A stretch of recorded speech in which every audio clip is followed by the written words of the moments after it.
She said, take your time, what's the rush?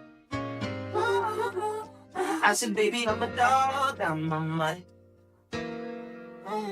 She said, take your time, what's the rush? I said, baby, I'm a dog, I'm a mutt. I'm a dog, I'm a mutt. If you got it, it ain't a question. Oh, it ain't no room for guessing. No more than emotionally invested. Showing you all my imperfections. Oh, if I let you, don't take me for granted. Yeah, if I'm worth more than you could manage. Yeah. I wish I could paint our love. These moments and vibrant.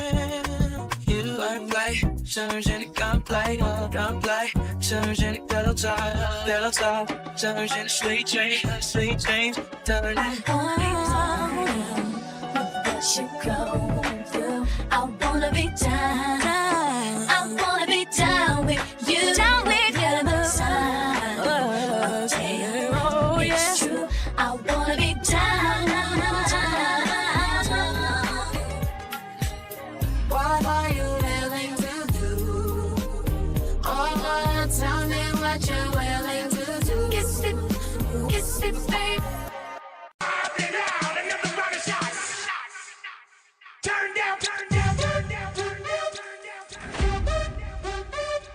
She said, take your time, what's the rush?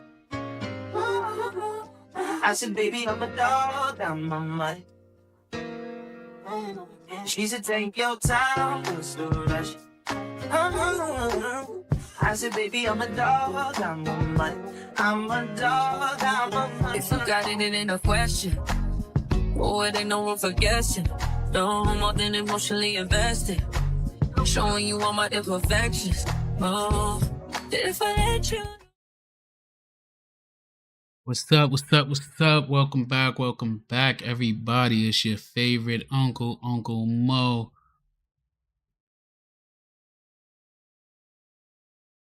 Let me take a chance to look out for everybody. Shout outs to everybody that's on Uncle Moe TV.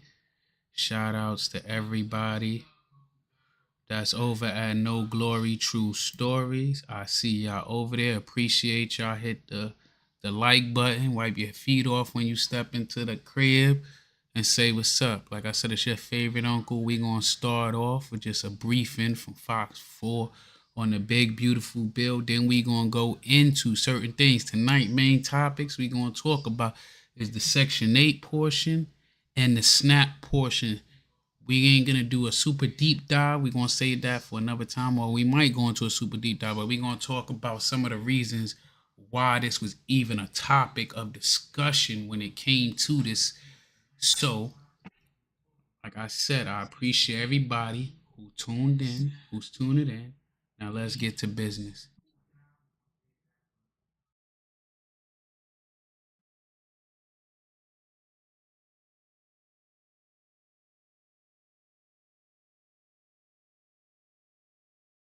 The House are wasting no time now trying to give a final sign-off on what the Senate passed yesterday, but nothing is certain, and this is already getting heated. You are not going to come into this room and impugn our integrity. Some raw nerves on Capitol Hill this morning as Republicans make a final push on the president's so-called big, beautiful bill. The vice president votes in the affirmative. The bill as amended is passed. Vice President J.D. Vance had to cast the tie-breaking vote in the Senate yesterday to advance the massive tax cut and spending package that is central to the president's agenda. Mr. President, good news. The big, beautiful bill just passed in the Senate. Oh, thank you. Wow. Thank you. Trump learned of the Senate's action while in Florida. We had a big day today. The bill passed, and I think it's going to do very well in the House. But will it do very well in the House? Leaders have scrambled to bring members back to town. Of course, we have weather delays all around the country, so there's lots of complications, but welcome to Congress. There's always lots of complications. These phonies on the Republican side of the aisle claim to be fiscally responsible. Get lost. House Democrats are vowing to fight, but the bigger complication for the GOP may be some fiscally conservative Republicans who want to pump the brakes. Bottom line is we can't do it in the next few days, but I do believe by next week we can come to an agreement. And again, they're going to be last-minute changes, just the way there were in the Senate. And if there are some last-minute changes, that could very easily tank the bill's chances of reaching the president's desk by the 4th of July. In Washington, I'm Doug Luzader for Good Day. Well, the U.S. is halting the shipment. As you can see, we all know that the bill passed now, and there was some changes, and there was a lot of changes, and there's a lot of people out there scared, saying that they're going to be kicked off of welfare and kicked off of their like benefits, when it was over 940 pages, right? And then another like 1,100, like 100 and some change. It came into like 1,170 pages altogether with the changes and the rebuttals and everything. So most people, most Americans, we did not sit there and read this bill page by page. And I do disagree with writing any bills or proposals for thousands of pages. That means you sneaking stuff in there, in my opinion. I feel like you are when you do that, you hiding the ingredients in there. We get to see the layer of the cake, we see the icing, we see the frosting, we see what you write on top of the cake, but we not getting to see the nitty gritty, the details. And you know they say the devil is hidden in the details.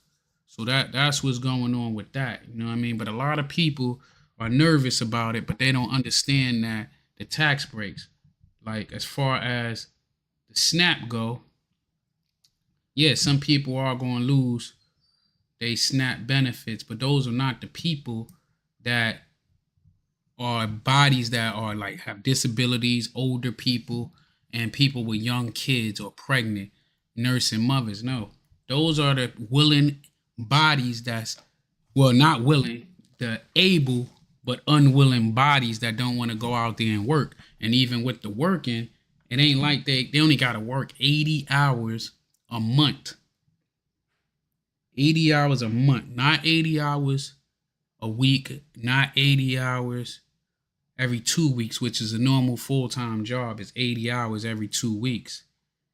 And they just got to work a part-time job, and they don't even got to work a full part-time job. They could go to school.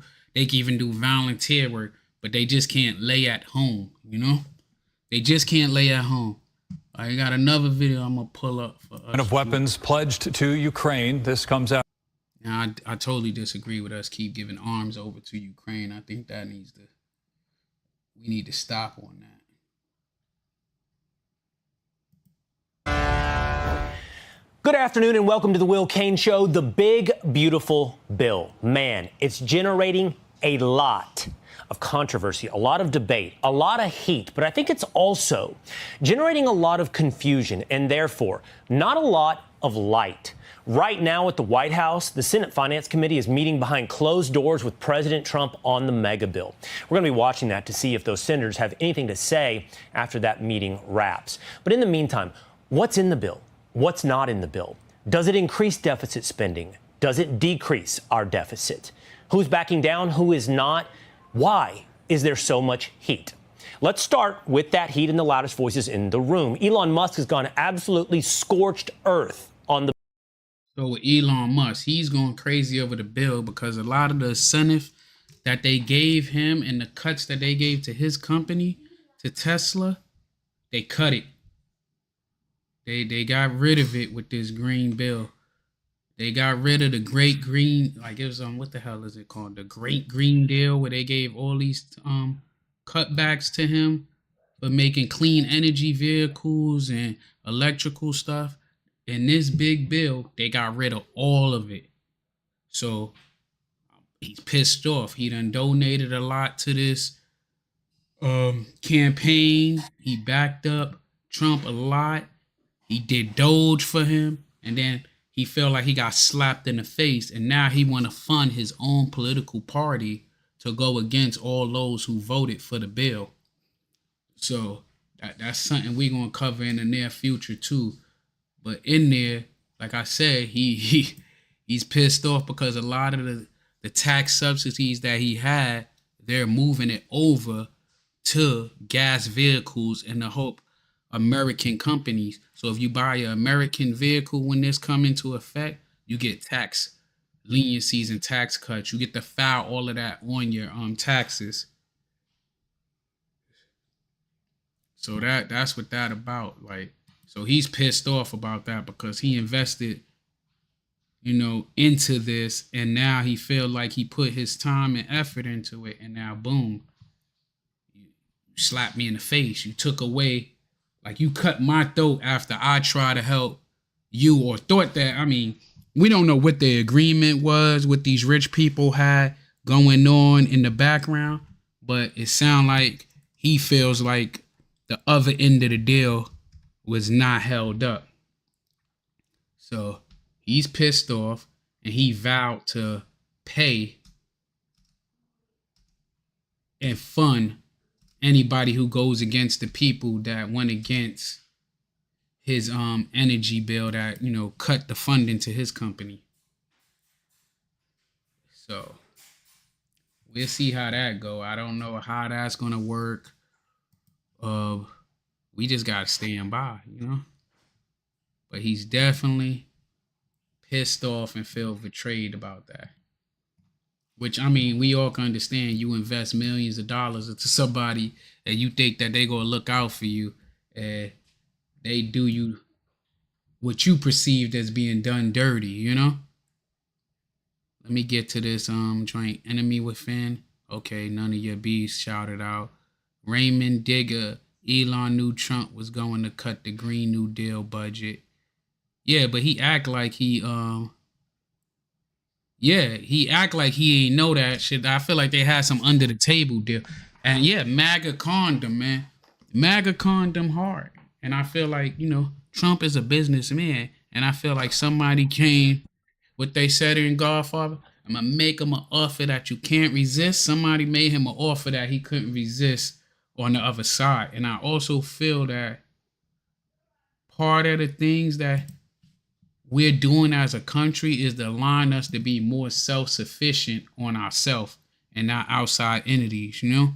Because right now, these outside entities that we was depending on, like China, France is our allies, but all these outside entities, we trying to get self-sufficient if something happened. Like you said, Ms. Burgess, there is no honor amongst thieves, and let's make no mistake, both of them, to some extent, are thieves. You know, they take from us regular working class to keep themselves as the elite, you know? They definitely do that. I'm gonna let them finish playing out while I pull up the Green New Deal part of it, where he axing it, you know, where he getting rid of them and giving the initiatives. So one thing I do like, but I don't know if it counts for me, is that you get to pay file your taxes that you got on your new vehicles from your loan. The interest, you get to file that on your taxes to get a deductible. But I don't know if that's just American cars, which I need to read in because I got a foreign car, or is it foreign cars that's made over here in America? Because a lot of car companies like Lexus, Mercedes, Honda's building a facility, Volvo, they are made here in America. You know what I mean? Certain parts are imported in, but a lot of them have plants here to build. Honda, like in what's that, Georgia on 85? It's a big ass goddamn what you call it? Hyundai dealer in Alabama and Montgomery, and then it's a big old one right before you transfer into Alabama, not far from Auburn, that's in Georgia off of 85. That's a big Kia plant. So yeah, they definitely trying to bring back manufacturing to America. Big, beautiful bill. He wrote on X, call your senator, call your congressman. Bankrupting America is not okay. Kill the bill. Now this, as Elon's continuous opposition is throwing House Speaker Mike Johnson for a loop. Elon and I left on a great note. We were texting one another, happy texts, Monday. And then yesterday, 24 hours later, he does a 180 and he comes out and opposes the bill. And it surprised me, frankly. And I don't take it personal. We don't take it personal. You know, policy differences are not personal. I think he's flat wrong. I think he's way off on this, and I've told him as much, and I've said it publicly and privately. I don't know about you, but I've been doing this for quite some time, and I still think the budgeting process is arcane. So it comes as no surprise that people within the Republican caucus or people within conservative circles have differing opinions on the effects of the. You're right, it's Hyundai. Yeah, and it probably is only American cars, but like you said, we trying to build back American first. But if that's the case, like I said, I like some American videos, but videos. I like some American cars, but we gotta, these other outside entities for the price was giving us better vehicles. Cause you could go buy, let's say a Suburban, like I have my eyes on a Suburban. You could go buy a Suburban in 70,000. 2 years later, the thing is only worth 30-something thousand. So they depreciated so fast, it just wasn't worth getting when it was better options out there for less or the same price. Big, beautiful bill. Let's together dive in and see if we can get some understanding. Here are the components. There are $1.5 trillion in federal spending cuts. The 2017 tax cuts extended permanently. Also eliminates tax on tips and overtime. Importantly, there's border security funding and stricter eligibility requirements for Medicaid. Several other elements as well there in the bill, including stripping states of the right to make laws or regulate AI for something like 10 years, something that has drawn now the ire of Marjorie Taylor Greene in the House. But see, the White That's my thing with AI, and I must say I do like AI, but, and this is kind of like, y'all gonna look at me crazy when I say this, but if you ever, like, I'm a fan of sci-fi, so if you ever looked at the Terminator and how they got to the stage of where they was at, it all came from, what you call it, it all came from, like, giving all this stuff to machines, and over a while the machines started to take over, and the machines wanted to preserve the earth, and they tried to do what was best for the earth, and it said people was like destroying the earth, and then it like took us over.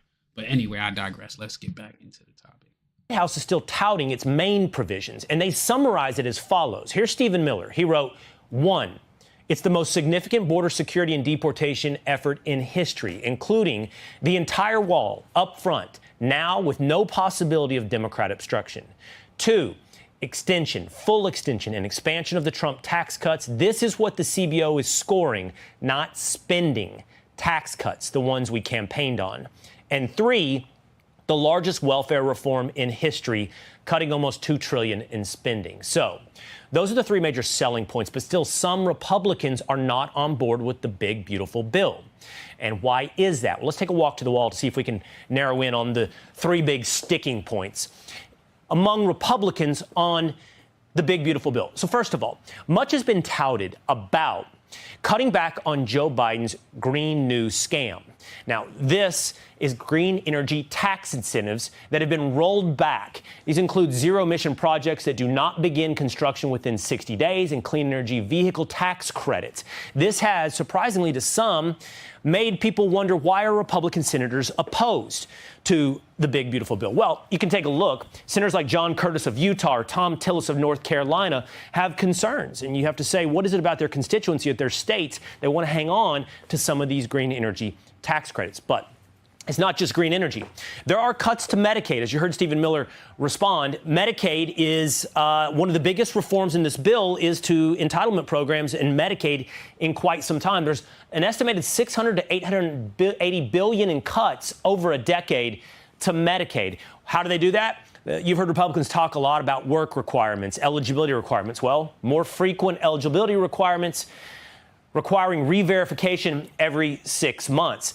But some, like Senator Susan Collins of Maine, and we've heard similar sounds from Senator Josh Hawley from Missouri, are worried. They're trying to figure out what the provider tax reforms are, but she's worried about the effect on rural hospitals in Maine. All right, and then finally, there's how much of a deficit savings actually is there in this bill? Well, according to the CBO, the big, beautiful bill adds $2.4 trillion over the next 10 years. It's $3.7 trillion in tax cuts, and then you take out the spending cuts. Now, this is what Stephen Miller and Mike Johnson are saying is not accurate. They don't like the CBO's accounting, and they don't like tax cuts, which we live under and with right now, counted as contributing to the deficit.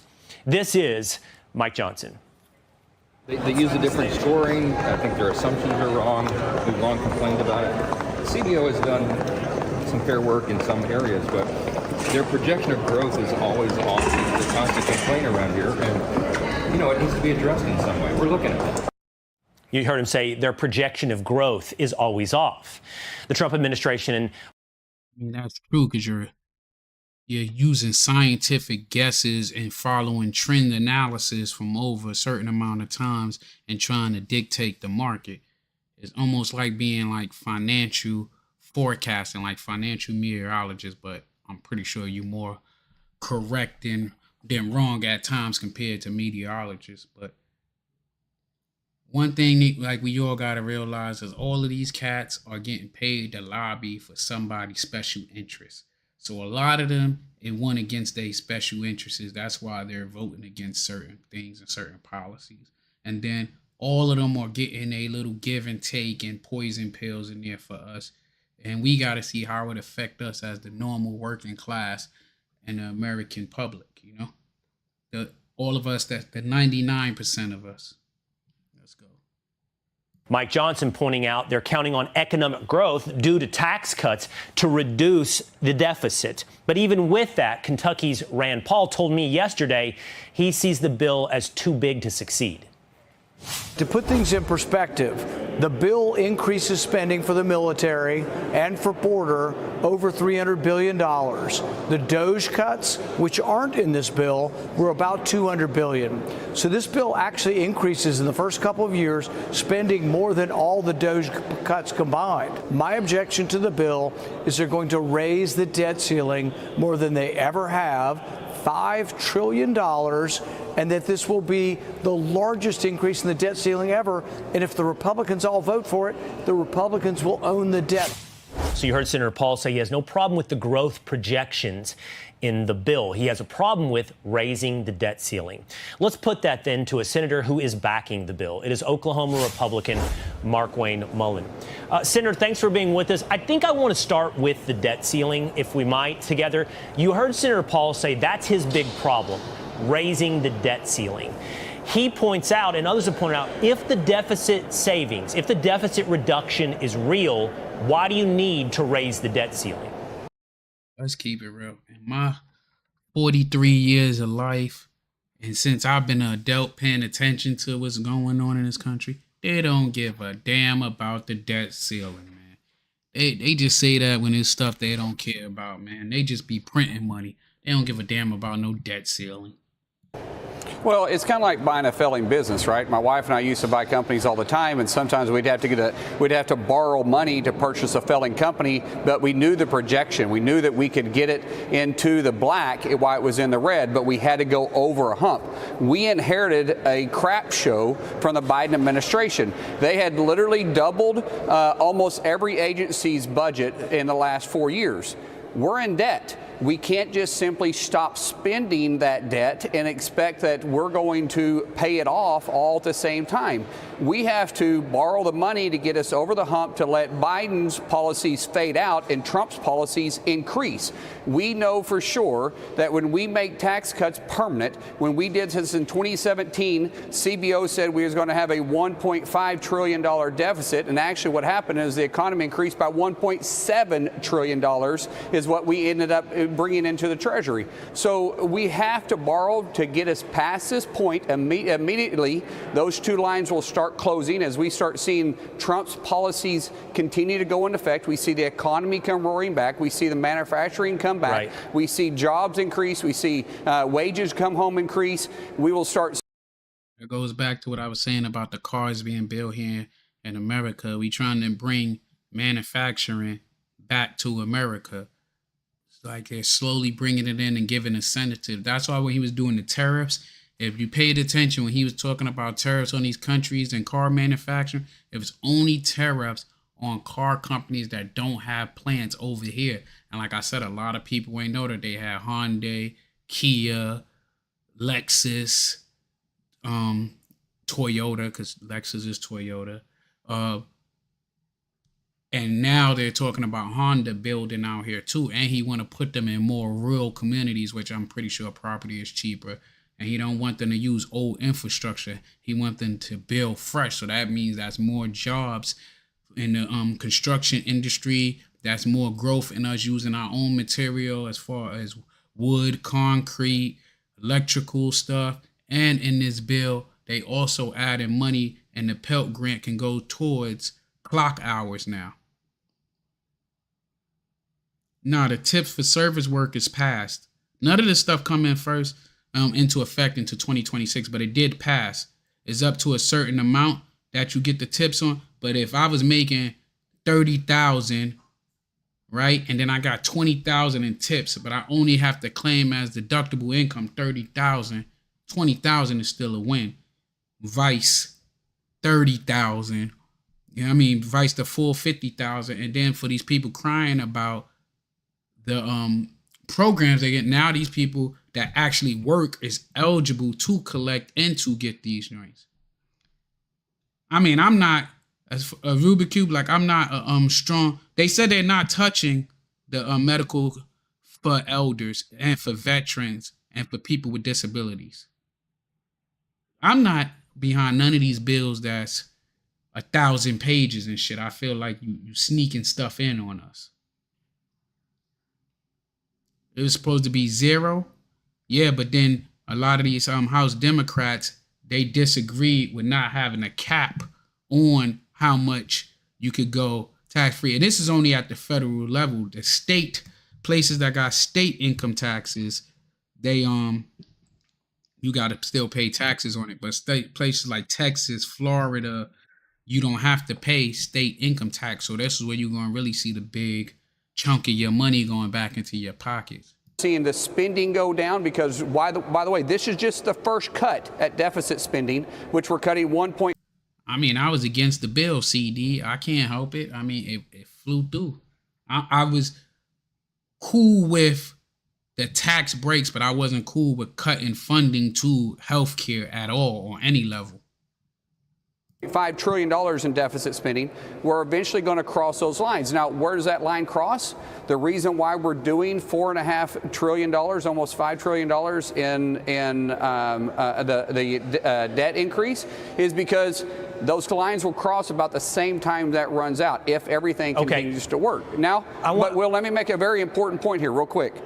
If we don't do it, because we're going to have to do it, we're not going to default, right? We're not going to default on our payments. We have to pay our debt. We borrowed it, we spent it, we got to pay it. So if we don't do it in the, I ain't gonna lie, a lot of these people crying about paying their student loans. That's the phase that I'm at. Like I had to pay my stuff back. Like you borrowed it, you paid it, which I think should be illegal. Is these colleges giving out these BS degrees that they know you overcharging people for, like basket weaving and shit that you know they're not going to even get a job to be able to afford these student loans. And community college should be free. It should be like an extension of the public school system. Reconciliation, our next choice, which with reconciliation, we only have to have 51, meaning we don't have to negotiate with anybody but ourselves. If we do it again later, which we're going to have to do it this summer, then if we don't do it through reconciliation, it'll be a 60-vote threshold, and we'll have to give away the keys to the White House. And we're going to talk about that together. They're already telling me how little time I have with you. I don't care. I want to get this together because this is important. Okay? I'm with you. I want to stay on the debt ceiling for just one more moment. So you understand this. There are people watching right now. There are Republicans that are concerned that Congress, Republican or Democrat, constantly promises spending reductions, and it really has only ever gone north, Senator, and you know that. Deficits and debt have racked up over decades and years. So do you agree with President Trump then? He just put this out about the debt ceiling. I think we can pull that up. He said that he wants to do away with the debt ceiling. He said, I'm very pleased to announce that after all these these years, I agree with Senator Elizabeth Warren on something. The debt limit should be entirely scrapped to prevent economic catastrophe. It's too devastating to be put in the hands of political people that may want to use it despite the horrendous effect it could have on our country and indirectly on the world. So he doesn't want to, Senator, incrementally raise the debt ceiling. He wants to do away with it as something that controls government spending. Well, here's what I would say. Elizabeth wants to do away with it because she doesn't believe in you can't spend enough, right? You're going to spend like a drunken sailor. What the president is referring to here, I believe, is like it should be tied to the budget. If the budget is passed and we're spending X amount of dollars, then we should automatically assume that's going to be part of the debt. And so if we're going to pass a budget and we're going to pass appropriation bills, then those. Bake, you said that you pay $1,600 per what? For health care? You said civilized countries have free health care. Like where? Where do they got it free health care? Put it in the chat. I'm talking to the No Glory True Story chat. Those two should be tied on together, and he's not wrong. For 3 people, you paying $1,600 a month? That's crazy. Are you at least getting good service? Because I get terrible service at my job. On that, because what happens every time we run up to a debt limit increase, it becomes a negotiating political tool, and everything in the kitchen sink gets thrown in. And it's not simply just raising, and it's not simply just raising the debt limit. You get all types of pet projects that ends up increasing the debt again. So I understand what he's trying to say there. Last thing, and this is what you talked about, okay, the 60 versus 50 vote threshold. Okay, I would love for you to help me and the audience understand with some light. All right, to the chat. So a lot of these countries that you saying be having free healthcare and stuff, like I agree, we should have free healthcare and better healthcare and shit like that over here in this country. And one way for us to get it is if we stop giving to all these countries you're naming. Canada, the UK, Finland, the New York subsidized, America subsidized them a lot. Every time you turn around, we're giving to all these other places. Where you think that money come from? I'm a firm believer that we need to do for self first. I don't think we should have no homeless. I don't think we should have these outrageous healthcare system where we paying these crazy ass prices. Like, in the other chat is saying they paying $1,600 a month for him, his wife, and his son. I think that's ridiculous when we could give billions of dollars to Ukraine. Here, you can't institute discretionary spending cuts through the reconciliation package, the one big beautiful bill. You have to focus on mandatory spending, correct? So anything that DOJ has offered up, this isn't the vehicle for that. But instead, what you guys are suggesting is that will be done through rescission, that you will go back to Congress. You've already had one $9 billion suggestion to bring more DOJ cuts in. But that's not satisfying Elon. Why do you think he is dissatisfied, and many others, with the level of spending? Hold on. Something in the chat that I think we all need to acknowledge over at the True Story joint. That is not, in my opinion, a small thing.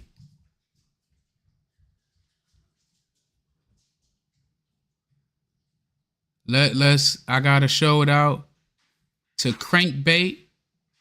He's been cancer free for 12 years now.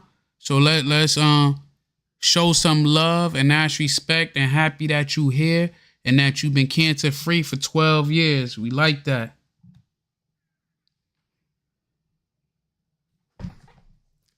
Health is wealth. Now let's get back to it. I just had to do a shout out to that because cancer is a motherfucker, man. I lost a lot of family members to that. Cut you brought in through reconciliation. Well, everybody wants more, but even through reconciliation, it's a very thin window because it is mandatory spending, but you can't touch Social Security. So the biggest thing in mandatory spending is Social Security. We can't even get into Social Security to do the waste and fraud. That has to go through, honestly, the appropriation and the discretionary spending to get into it. So reconciliation has a very narrow window. We can only do a mandatory spending and just deal with Medicaid. We also can only deal with taxes. Very small window. When we start dealing with rescission, rescission has to be very specific. That deals with, once again, discretionary or spending, and it has to be sent to Congress. Congress has to vote because it's a special privilege. It only takes 51 votes at the same time. But Congress can't enact the rescission. The White House has to send it to us, and we have 40 days to handle it.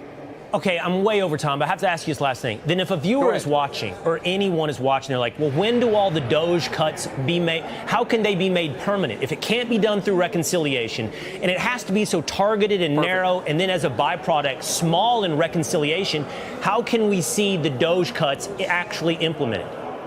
Two ways. Rescission package, which the president can send, and then as soon as we finish reconciliation, we move right into appropriations. As we're working with these agencies, remember the Doge department has basically dispersed out, and they're part of every agency now. They're actually working with the agencies. So as these secretaries and these directors that the president has appointed, which are very well qualified, they come to us with a budget and they say, we recognize X, Y, and Z that needs to be out of our budget.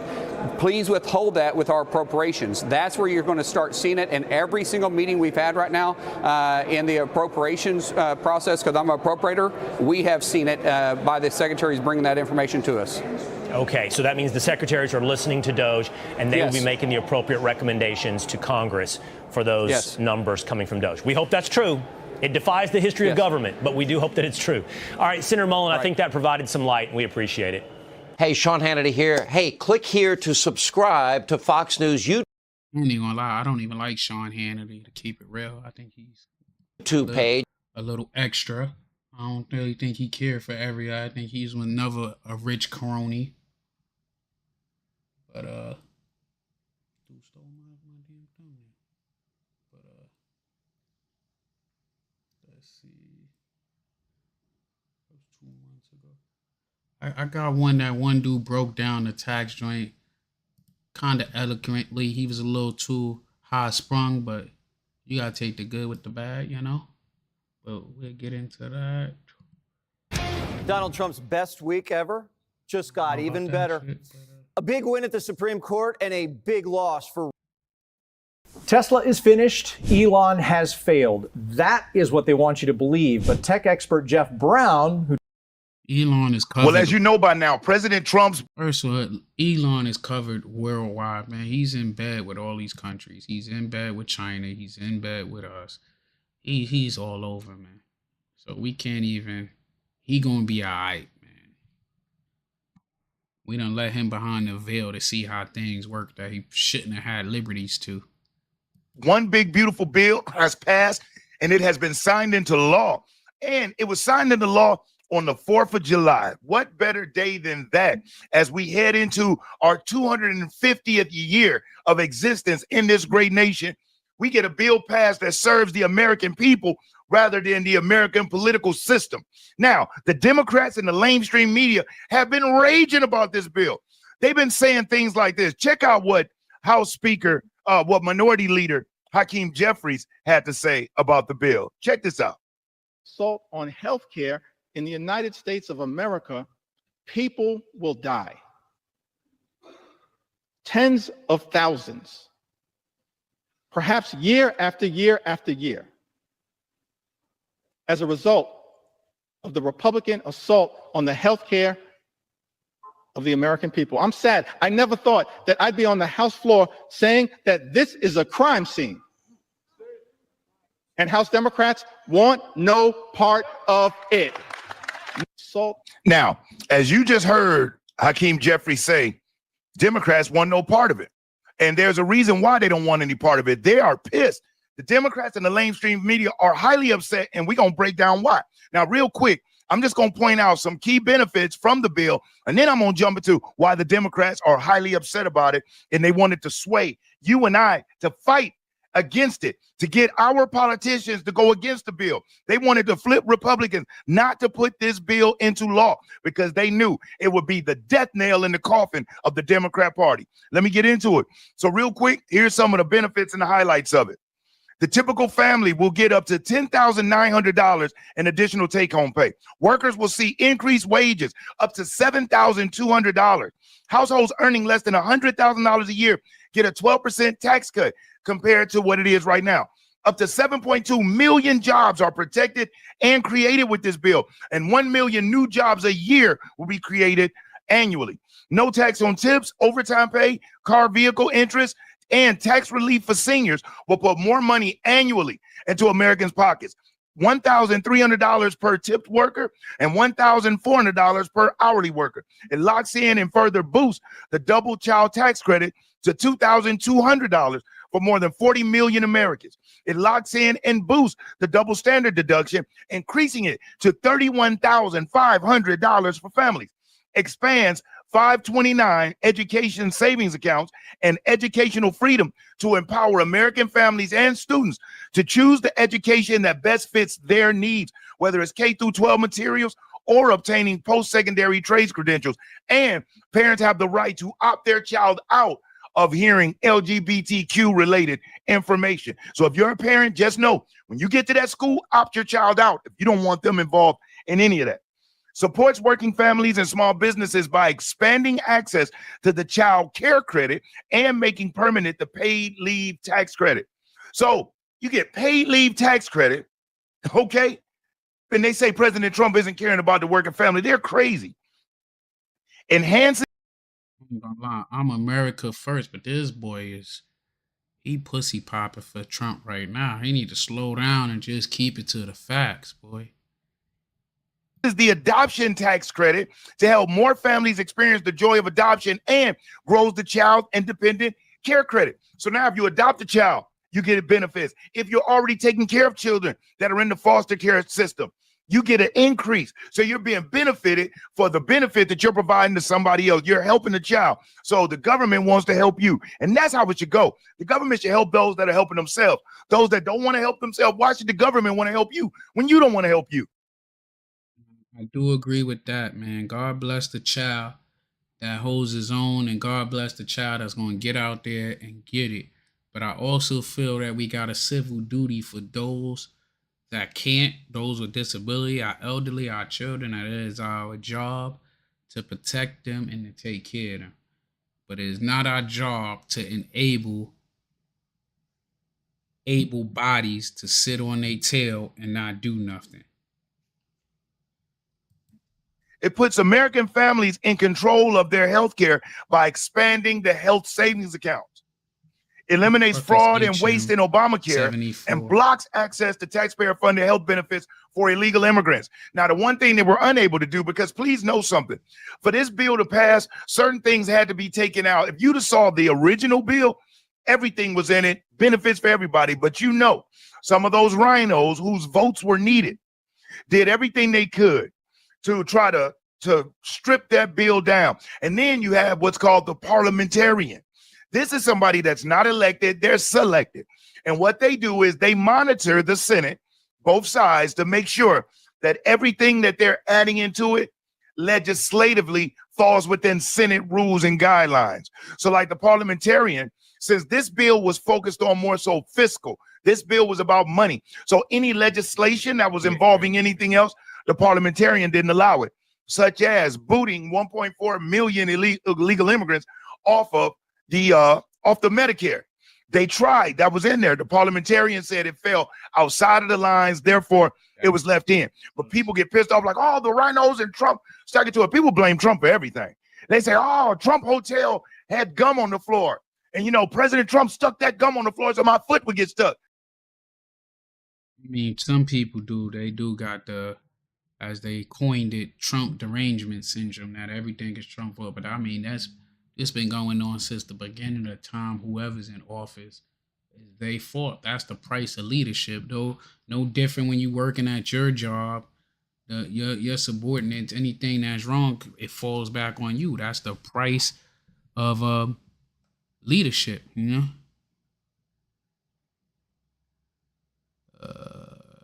Become a part of tribe. Jesse Brown, tribe shit, why I left a cult.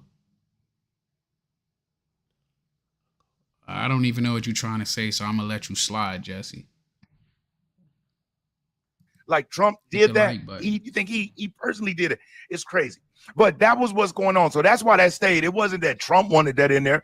That's another thing too, especially for my folks that's in the military or any leadership position. You know damn well those at the top, they don't write none of this paperwork up. They don't do none of that shit. All they do is sign their signature at the bottom line. Like in the military, that shit go through a whole chain of people, get to the commanding officer, and he sign it, or whoever got the bi-direction to sign that shit. They don't know. They don't put none of that shit in. It's all the advisors who advise them and get that shit in there. And then they sign that shit and hold it like it was them who did that shit.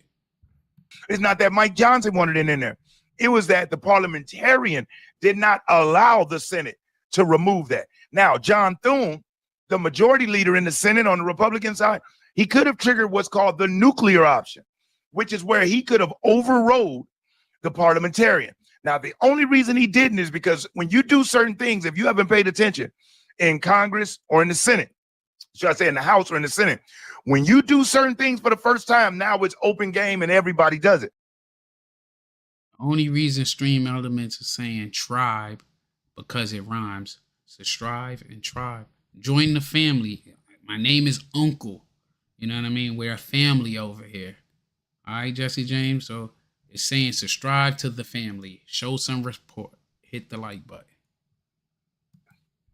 Even the Democrats have never used, hey, if you're enjoying this video, do me a solid, hit that thumbs up, because I will never, Republicans trying to maintain decorum, they chose not to. But John Thune could have overrode it with the nuclear option. But again, that opens up a whole nother can of worms, just so you know. So now let's get into why the Democrats have been so anti this bill. Since we broke down everything that's in it, let me go and help you fully understand. And this, what I'm reading from, is from the Ways and Means. So this isn't some website. This is the Ways and Means Committee who handles finances for the United States. So let's get into why the Democrats are pissed off. So here we go. Boom. Number one, this puts American workers first. That pisses them off. Okay. Oh, as a matter of fact, that's not, there we go. This is the first, this is the first part, and we work our way backwards. So this makes, the bill makes America win again, and here's how. Why the Democrats are outraged. It holds woke elites and political class accountable. Here's how. It repeals the green corporate welfare subsidies and the Democrats' Inflation Act. Eliminates $500 billion of Green New Deal subsidies and ends America's energy independence on Chinese supply chains, which was crazy anyway. Ends foreign control over American tax dollars. Biden era global tax surrender sends hundreds of billions in revenue abroad. House passage of retaliatory tax measure.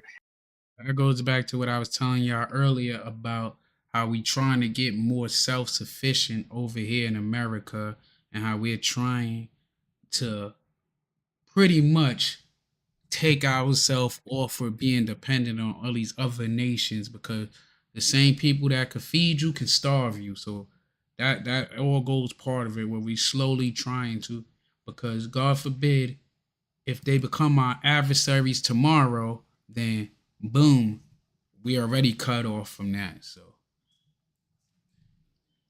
HR 1 forced foreign governments to stop discriminatory taxes against American companies, saving the United States $120 billion for American companies.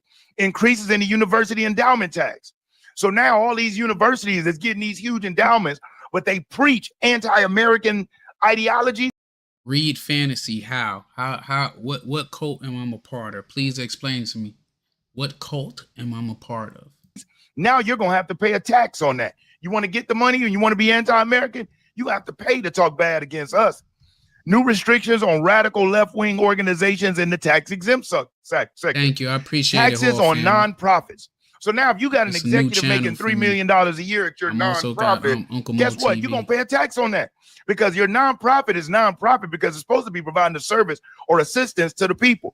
But if it's providing more assistance and service to the board, I don't really care what's in it. I feel that it's what you call it, that's all like imaginary money anyway. I don't feel like when it comes to government spending, I feel that's imaginary money. So when they say everybody cares, I care for certain shit because I pay in the taxes and I'm in the military, so I see certain things. But I do know that a lot of that funding is all, in my opinion, imaginary. They're gonna raise that joint is when they talk all this military funding, they gotta do it because that's what keep us on top. That's what keep us a country that's not getting ran over by other countries. And as far as propaganda, as far over here on Uncle Moe TV, No Glory, True Stories, we look at all sides of the coin, from the right side, the left side, because I'm not a Democrat, I'm not a Republican. Right wing, left wing, same bird is my motto. And anybody that know me knows that. But let's get back to it. More than it is to the people, well, you got to pay for that. Democrats don't like that. Eliminate special tax treatment for highly compensated corporate executives. Closes the loopholes allowing corporations to hire huge salaries in subsidiary companies. But Trump is doing everything for the billionaires, right? You think the billionaires are happy about him doing this? No. What he's I will admit, he's drinking the Kool-Aid. He's going real extra with this shit. But you got to pay his bills like I got to pay mine. Doing is he's leveling the playing field. President Trump, I hope you realize it. He only took the Republican title because that was the one most closely suited with what he aligned with at the time. You got Democrats, you got Republicans. He had to select one just so he could Now, one thing he's touching on is he was a Democrat. These same people that was talking about him as far as Hillary and all of, they was in his wedding. They was hanging out with him. All you black people was loving Trump in the 90s. All the rap songs, everything, all the parties. He was on Fresh Prince of Bel-Air. Everybody was loving him. Oprah was loving him. The whole Democratic Party was loving Trump in the 90s. As soon as he found a hustle to get into the White House, now he became a racist. We all don't like him. And if you black, you ain't supposed to like him. And if you're black, you supposed to love Biden, when he locked up half of our goddamn generation. You know, with his crime bill, then turned around. And the same crime bill that affected millions of Americans, his son was guilty of doing them same crimes. He pardoned him and pardoned everybody around him for anything that we could ever find out about him or his family. So we got to look at that shit. They all full of shit. Right wing, left wing, they all full of shit on the same bird, man. They all hustling us and got us fighting back, fighting each other, and then they golfing together later. Represent a party to get in the position he is now. But President Trump isn't really a conservative, or he's not even a progressive. What he is, he's literally just a common sense, no nonsense, America first individual who's running the country. He's a hustler. If you telling me he was a Democrat and then they wouldn't accept him to be the presidential nominee, which he ran independent. If you look back on his first election, he ran Republican and independent. And then when that ain't work, now he's jumping, changing faces, shape-shifting to be a Republican and do his MAGA party. So that's a hustler. He did a chameleon tactic to be a hustler to get in there and get what he wanted out of the system. Like William McKinley did. Those people who believed in America and in the American people. It was Woodrow Wilson in Yeah, like when I say imaginary money, I don't mean like, I'm talking about military budgets. Like they sit there and tell us we only got this funding, that funding. And then when it comes to the fiscal year, they rush to spend all this money we could have been spending all year to get the things we need instead of waiting till the last minute. Because if you don't spend it, then your budget is less the next year. That's what I'm saying. They're going to allocate the funds. So I don't know why they're good. Like he said, we're going to keep them. We don't have gold or silver or anything tangible backing our money up like how we had back in the days when Fort Knox used to hold actual tangible goods to back our money up. We don't have that no more. 1913, who was elected with the globalist support. Prior to that, America used tariffs to fund our nation. It was Woodrow Wilson utilizing what's called the Underwood Act. That came out in 1912 is when the Underwood Act was enacted, and he aligned with that and told those globalist bankers that he would push it. It was under Woodrow Wilson that the country got the income tax. It was under Woodrow Wilson that the country ever had its first federal budget. Now, where he leaving out though, that the reason why they started, which taxes was supposed to be temporary back then, the reason why they started a federal income tax back when Wilson was the president, because we had World War I going on and we went bankrupt as a country. So we were supposed to replenish our funds. And from what I believe, which I got to go back and search, is it was not supposed to be permanent. It was supposed to be like a temporary fix to get us back going. Didn't have annual federal budgets. The country banked and plotted for the future of the country. This whole annual federal budget were things that countries like Britain did. You know, those European bankers who put Woodrow Wilson in his seat. Woodrow Wilson is also who brought in the Federal Reserve Bank.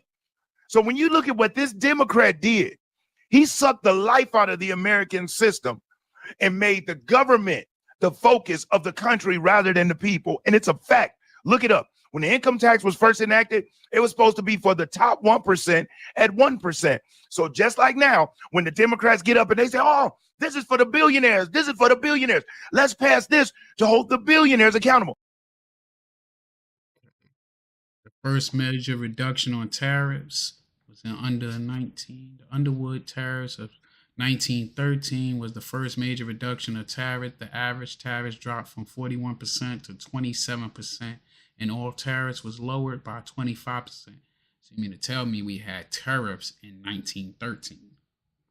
That's not a brand new word that the president learned during his his second term, tariff, because we all act crazy. And for all y'all that was on my stream about a week or two ago, talk about we was going to be in World War III, congratulations, you played yourself. You know, you played yourself, and I told you then that we wasn't going to be at World War III. All we do is fight continuously wars. Every time you turn around, we've been in conflict forever. We just don't call them wars, but we've been in conflict. When have we not been at conflict with another country? You know? And the Federal Reserve Act of 1913 allowed for the issuing of the Federal Reserve Note. The U.S. dollar was a way to reform and regulate the banking industry. All nationally chartered banks had to become a member of the Federal Reserve Bank. We always see at our banks that it say it's insured by the FDIC, whatever that shit is. I always make sure that. Say I know federal credit unions are not under the same thing. All right, let's hear him. That's how they sell it. But these billionaires are wealthy. They have great lawyers. They have smart people. They find ways to get around it. While the general public gets stuck with it because it doesn't pan out the way they thought. We suffer, but him acting like the Republicans are the saviors and the Democrats are the all evil. They all together. They're all together. They are the billionaires. They are the ones getting paid by the billionaire to lobby for their interests. All you told me is, I remember when I was younger, they told me if you look on top of a judge bench in America, it says, "In God we trust," right? Y'all ain't gonna be able to see this, but as we was talking about the Federal Reserve, where else do you see "In God we trust" that? I love money, and I never really paid attention that. Where else do you see the words "In God we trust"? Let's see who going actually come up with it and say where else you see that at. That's over all the judges' bench. Money, Thomas, you said it on the front.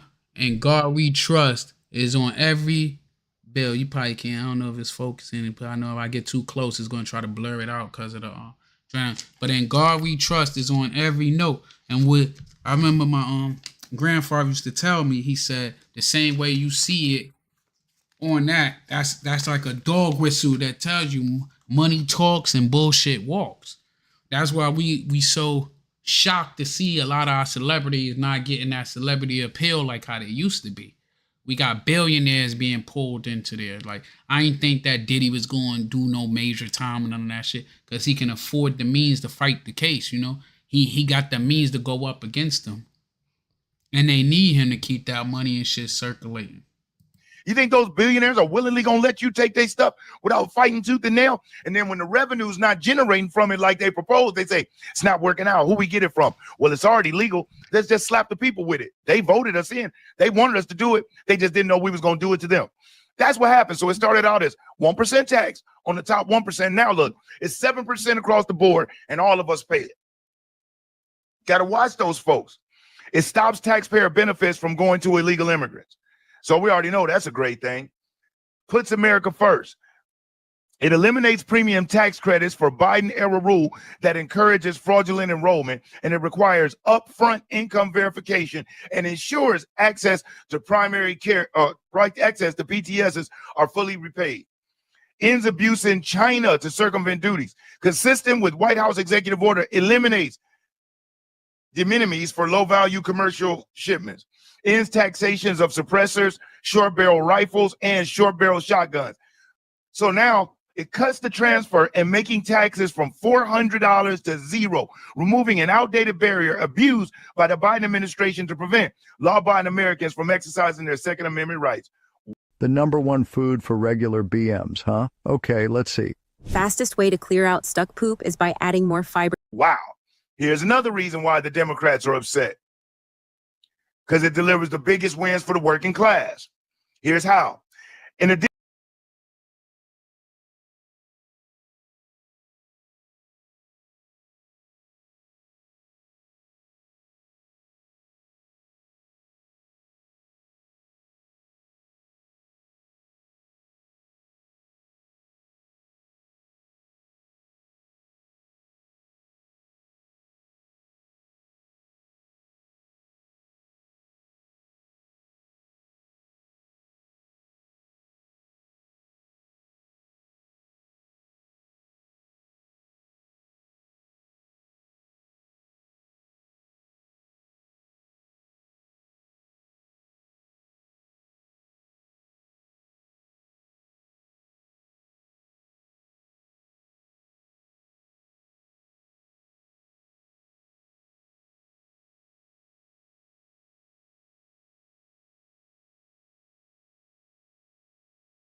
to stopping a $1,700 tax increase later this year, the average American family of four making less than $100,000 receives an additional $600 in tax cuts as compared to today.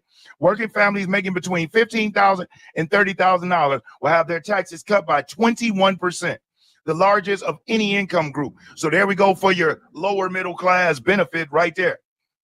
And as you can see here, 21% for people making between 15 and 30, 16% for people making between 30 and 40, 14% for folks making between 40 and 50, 13% for between 50 and 60.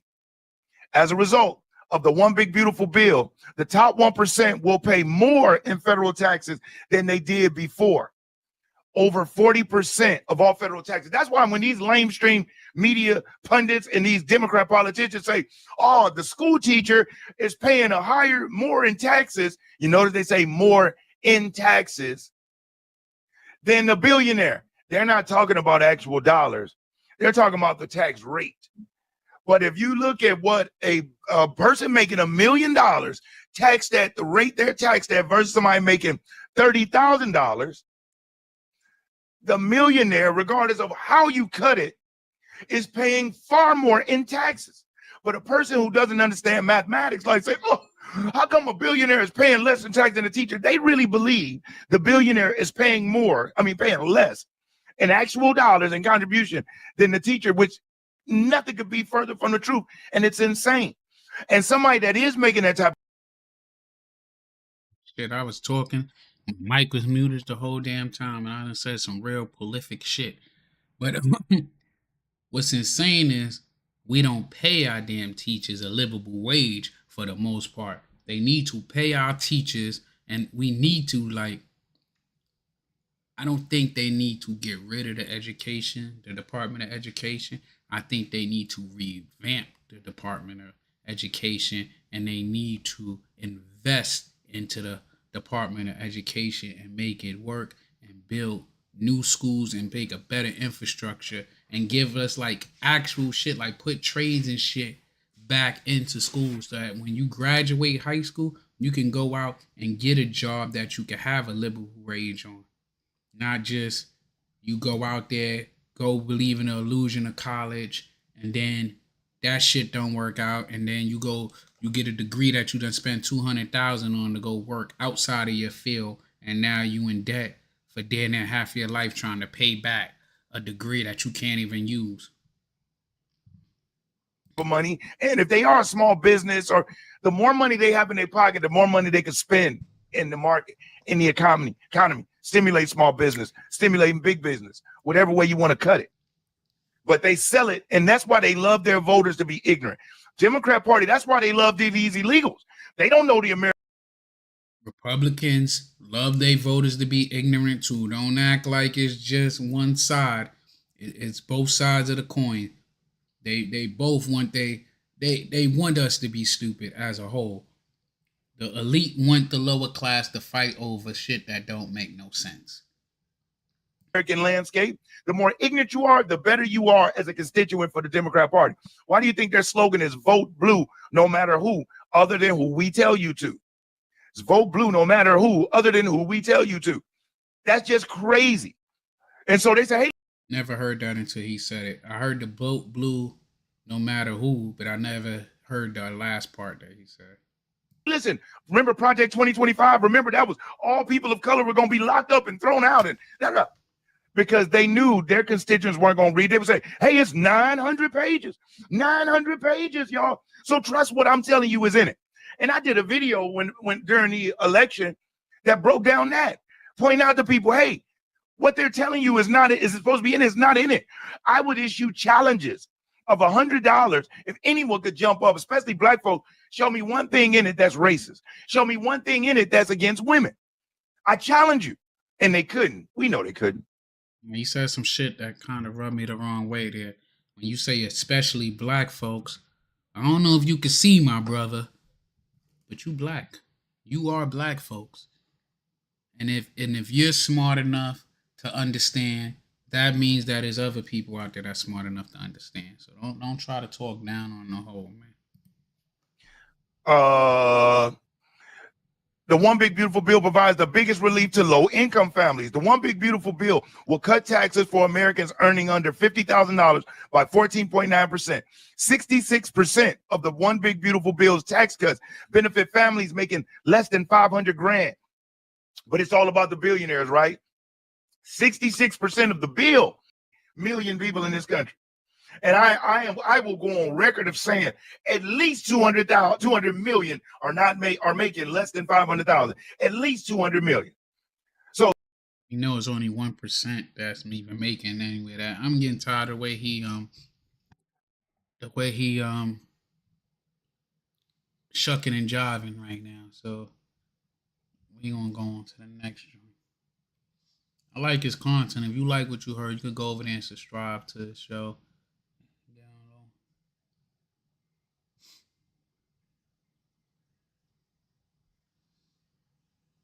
Jasmine Crockett, we'll get on that right there. Now, but this is one of the reasons why this whole a lot of this shit is happening too, because you got people that was going on the internet, right? And they was bragging about not paying into the system and just pulling from the system. They was bragging about having the welfare and everything. Like before the whole, you know what I'm saying, election, they was talking about get rid of TikTok. I was the #1 component for them to get rid of it, because I felt like it was so much ignorance being spilled over it. But I also now feel like TikTok is the gift that keep on giving, because these idiots get on it and tell on themselves. They just tell on themselves. YouTube too. All social media platforms, they get on it and just tell on themselves, right? Let's go to this. Oh man, I fucked up. She said. Wait. I'm all over the place, man. But like I was saying, a lot of these cats get on there and they just tell on themselves. They tell on themselves. They fucking they give up all the goods on how they stupid. And that's why I low-key started liking TikTok, because I felt like they're telling on themselves, so we get to see how dumb they is for telling on themselves.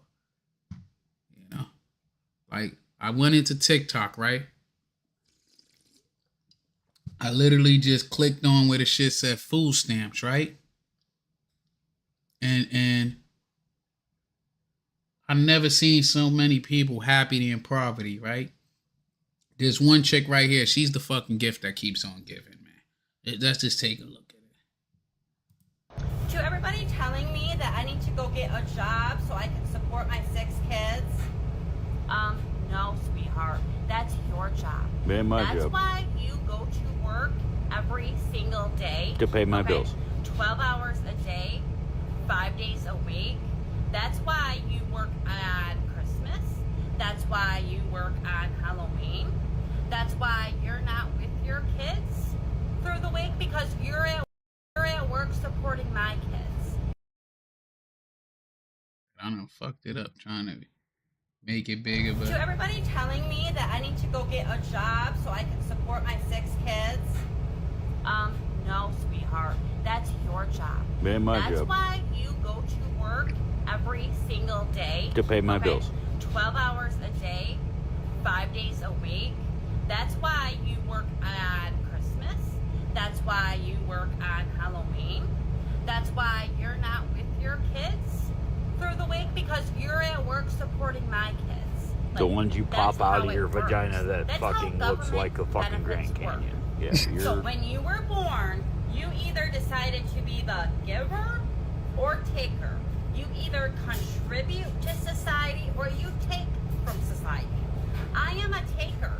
You are the giver. It's just how it works. a taker. Maybe That's in your obvious. next Laying life, on your back, you take it. you can Yeah. be the taker too. Or, Yeah, I got it. I or got you it can now. decide You can halfway shut up. through your life that you don't want to be a giver anymore. You can Do shut up. your job.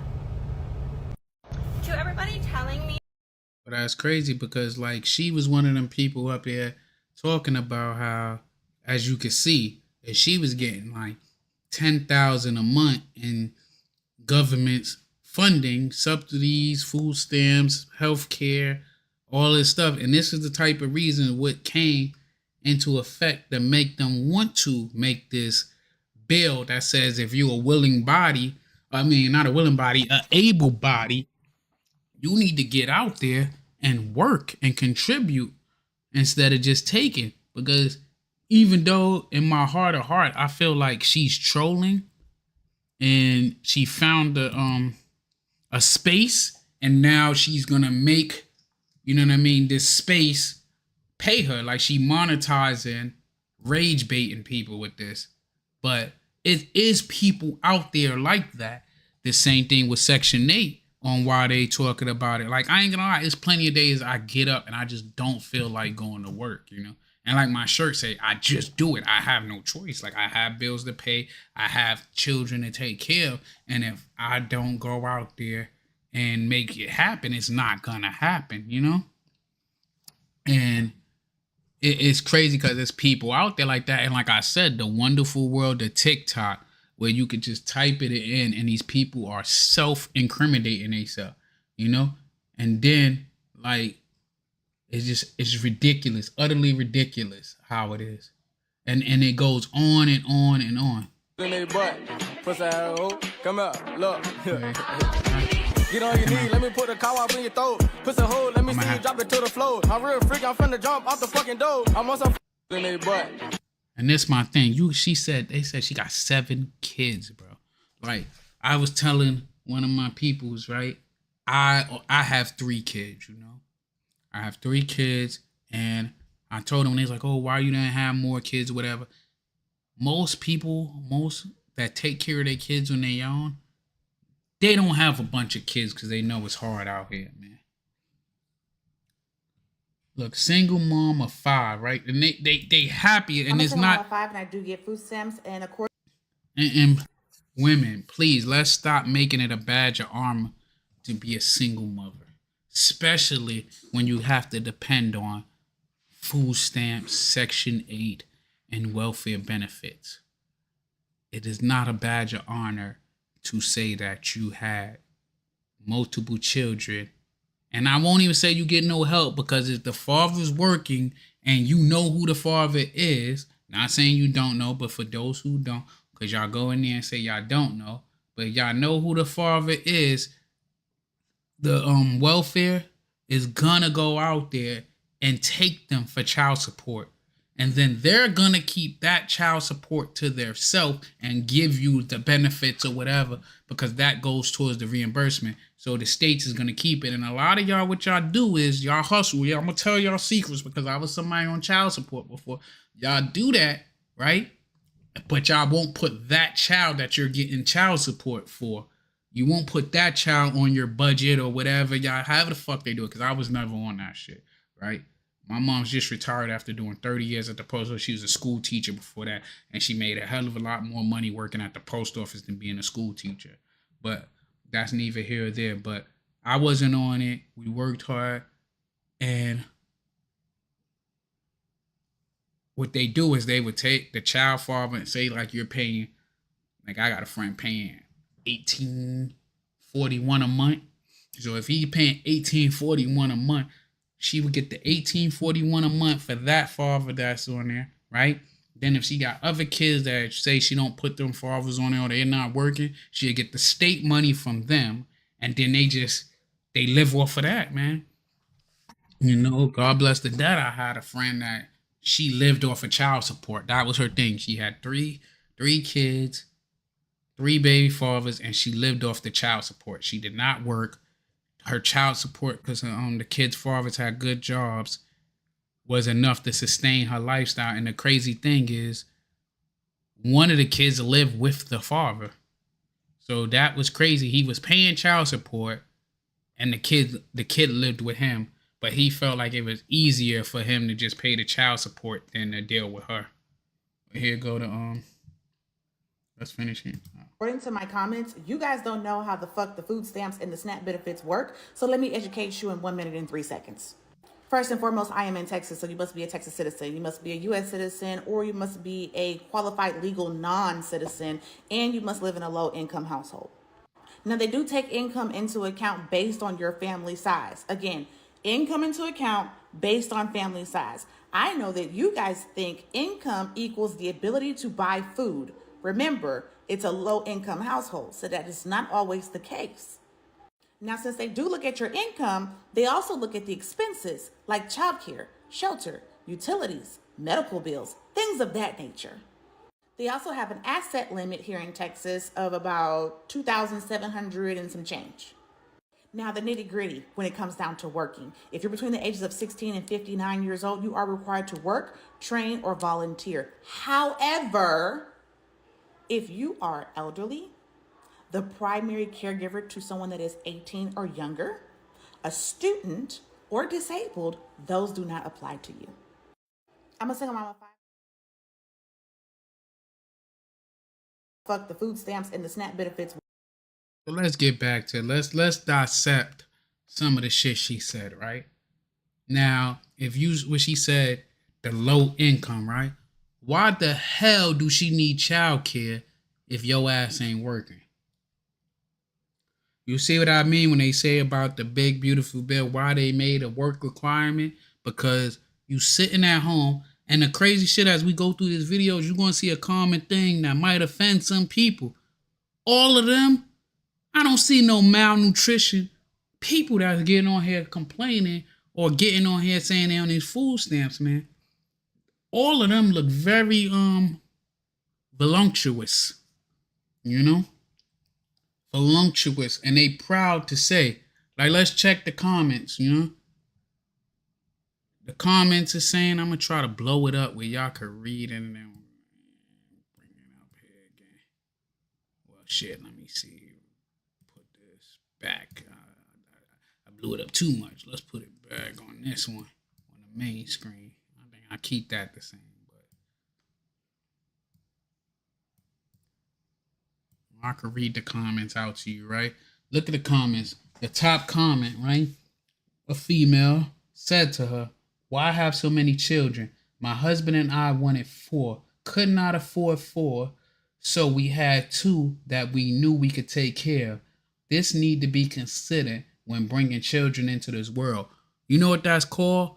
Family planning. You know, I'm all for you do certain things and you take responsibility for your action. You take care of them, you know, but family planning, you know, and living within your means, you know.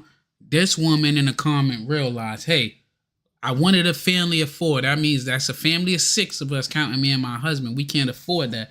Realistically, we can afford a family of 4. So we got 2 kids. And that's it. We don't have to depend on anybody because, like I told y'all earlier, those who feed you can starve you, you know? Those who feed you can starve you. So if you depending on the government can feed, same way they feed you, they starve you. And then y'all feel entitled to government benefit. You feel entitled to a system that you're not paying into.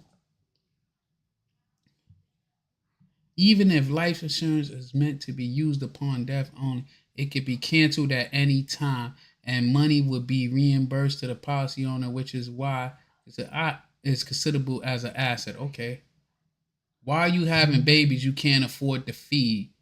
Close your fucking legs. D-Koof. I agree, though. I agree. If you can't afford them, you shouldn't be having them. Shout out to everybody on No Glory True Story. Shout out to everybody on 170 Mo. And shout out to everybody on Uncle Moe's TV. And shout out to Scoops. You can follow me on Scoops. Uncle Moe TV. You can follow me on TikTok. Uncle Moe TV. But I don't really post now. I only got TikTok to look at TikTok. What's the next one? And there's always them cats that be just talking out their ass. Hold on, man. I'm gonna let the next one play while I take this phone call. Her food stamps dropped from $4,400 to just $38.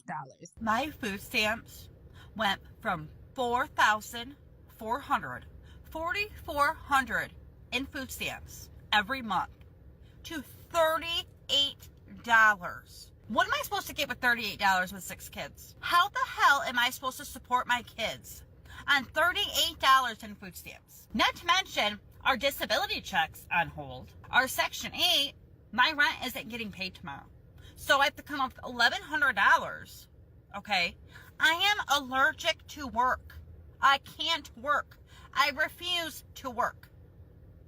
The whole reason I had kids was the amount of government benefits that you get for one child. And now, with the dependent age being 7 and younger, none of my kids are dependents now. None of them, because they're all older than 7. So how am I supposed to live?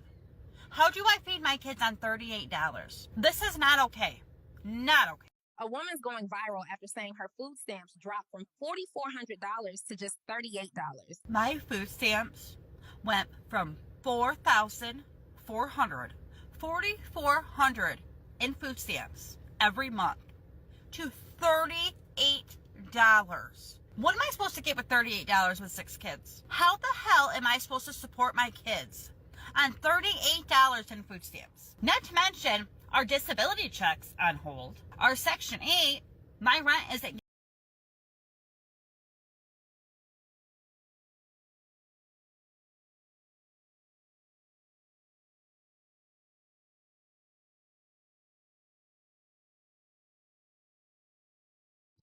Mama was here for the holidays. She just went home. So that's who called me to let me know she got home. But Melvin, whatever, Padillo, whatever. I hope I am fucking your name up. Black, I'm going to read his comment out here because I'm about to ride on him, right? Melvin said that black men need to stop having all these baby mamas and blaming the mom for the need for food stamps. Being that I'm a black man, I'm going to address this. First off, black men have less children than black women. Majority of black men, if you look up the statistic from age, I think 15 to like 40, 45, only 45% of us have kids. So what do that tell you? It's the same men, which is not just black men that's getting, I'm going to just talk for black women that's getting black women pregnant. It's also Hispanic men like yourself, from with your name seen, I can't really see your picture because it's so tiny. White men getting them pregnant, all other demographics, but American black men do not have all these children, as y'all say, that they put out there. Check the CDC records on that and the statistics that most men don't have these kids, you know? So this whole theory where they say that shit, like me, I have 3 kids, right? What you mean? I have 3 kids. I was married twice. My first, and more black men are married than black women, might I add, right? And if we also go into statistic, black fathers are the most active in the household, you know? And I, right, been, yeah, and American black women don't have, we have a certain demographic of women that have multiple kids, and I agree with that. Black, Hispanic, white, everybody likes to go to Pound Town. So it is not one that's making more. Actually, the black demographics is going down. The problem with the black community is what is put out in the public eye, social media and all that shit, is the worst representation of the black community. Not the doctors, the lawyers, the military people, the housewives and shit. Y'all get to see the bullshit. When you look at the statistics, it don't show that, you know? And a lot of that shit is just what they put out. That's like what they're trying to do right now to the Hispanic community, i.e. the Mexican community, to try to portray everybody as criminals. When I have close friends that's from all over, that all Democrat of the Spanish Hispanic community from Mexico. I'm from New York, so across all my close people that I grew up with is Puerto Rican and Dominican. But don't believe the propaganda that's put out there. So all that shit about we having all black men having all these kids, black men is always demonized, and that's some BS, man. But let's get back to it, man. And it's more white people on these social services than any other Democrat, which makes sense because it's just the law of numbers. It is over 330 million Caucasian Americans. So they're always, for the most part, is going to be the highest at certain things. Getting paid tomorrow. So I have to come up with $1,100. Okay. I am allergic to work. I can't work. I refuse to work. The whole reason I had kids. I do feel like she capping for TikTok though with the shit she's saying. But she got kicked off of this shit. But I do feel like she found a lane to get paid off of this shit, and she rubbing that shit in to rage bait people. Was the amount of government benefits that you get for one child. Check the other chat. And now, with the dependent age being 7 and younger, none of my kids are dependents now. None of them, because they're all older than 7. So how am I supposed to live? How do I feed my kids on $38? This is not okay. Not okay. All right, now let me back to this when we talk about how whole family. I'm going to keep it real with you, right?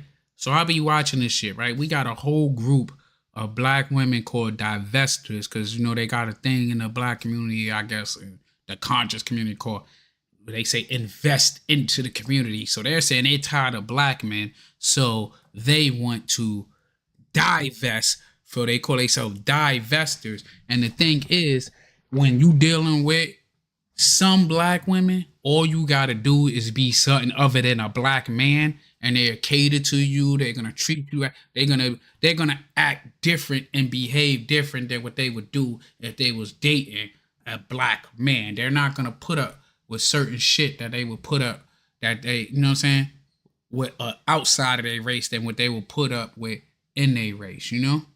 And I seen it firsthand. I know a girl I was dating that she has a baby daddy that's white, and he does all the same shit that we see on the internet with these black dudes do. You know what I mean?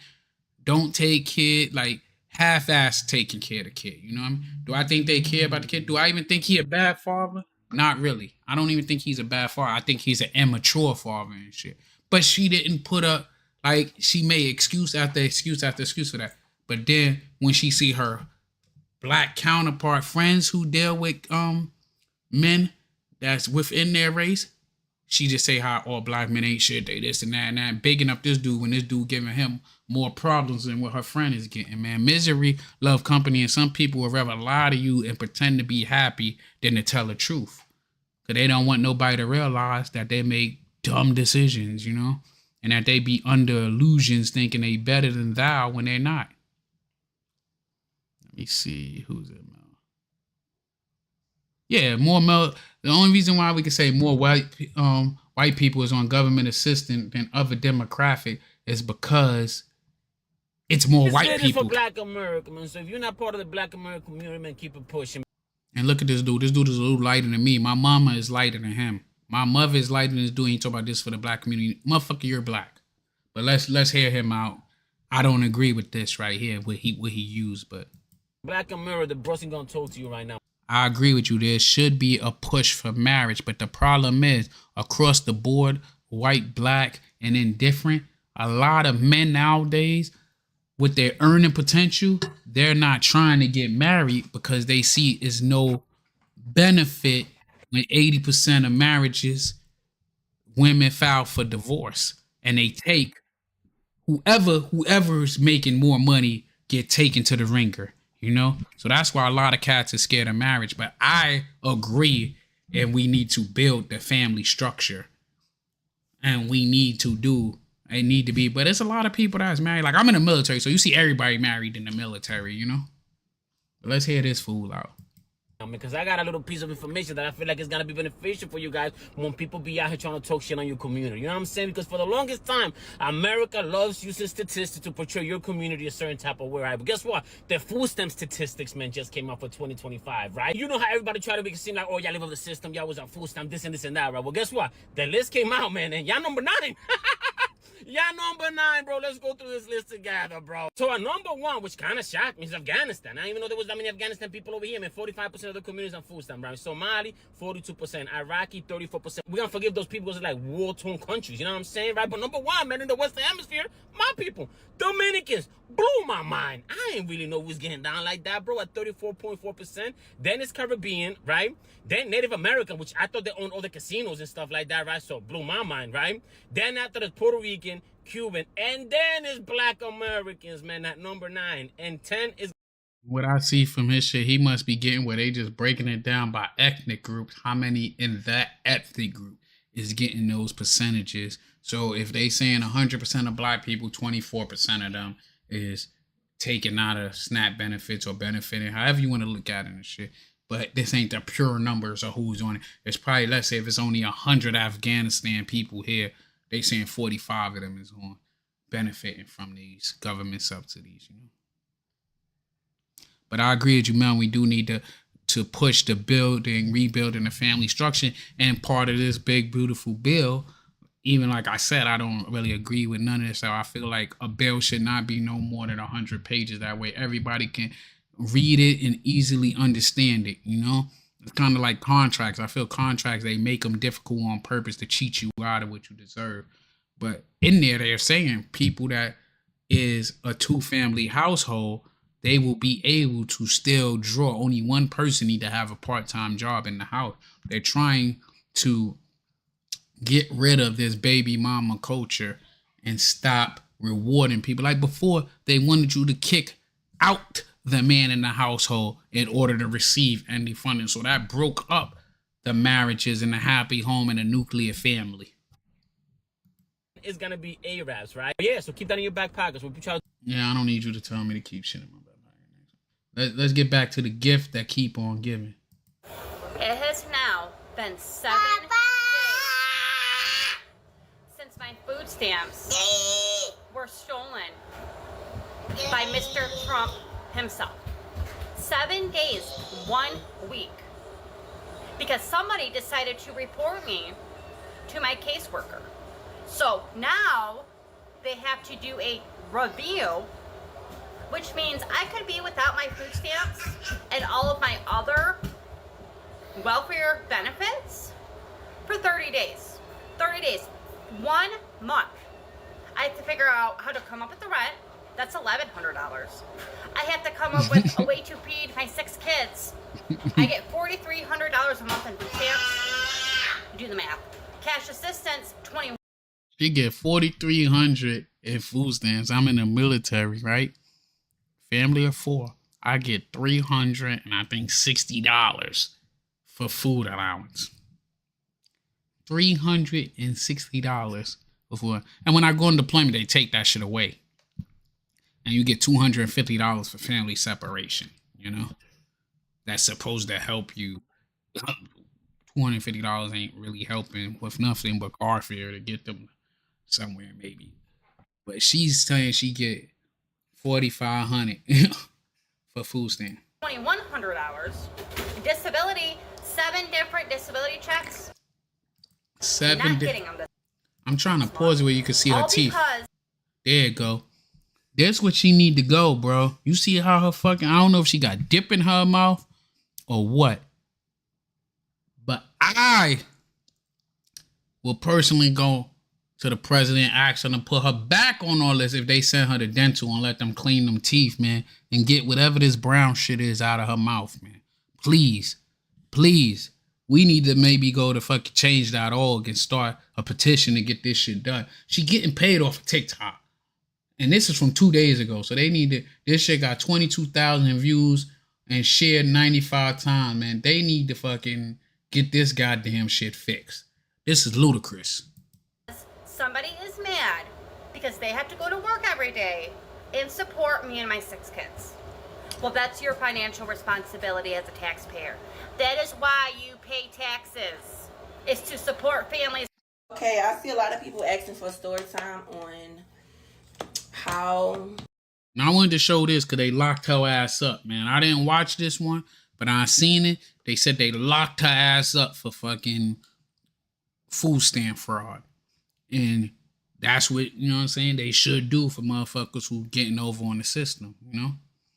Lock her ass up. I owe them $35,000 now. Okay, so I live by myself. I'm single. I don't have any kids. So I've been applying for food stamps like 2-3 years ago. I lied on my food stamp case and I told them I was homeless, and I told them that And if you homeless, where you gonna put the food?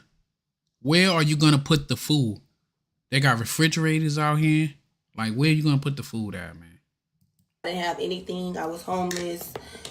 I didn't have nowhere to go. Blase, blase. And I told them that I wasn't working. So when I first started getting my food stamps, I started getting like $400 a month just for myself. So I'm just thinking everything cool, you know, like, okay, I'm getting my food stamps. Nothing happened. Another thing I want to point out, you don't see none of their cheekbones, man. You can't see me point, but you don't see none of their cheekbones. They be eating good, bro. They be eating good. And, you know, so I decided to come on TikTok and tell people, like, if you're trying to get food stamps, you can lie to them and, you know, nothing will happen. So that was a very bad mistake that I made, lying to them. And I really don't give a fuck what y'all saying, because a lot of people saying you have lashes on, why you need food stamps. I don't care. If it's free, I want it. Baby, food is way expensive.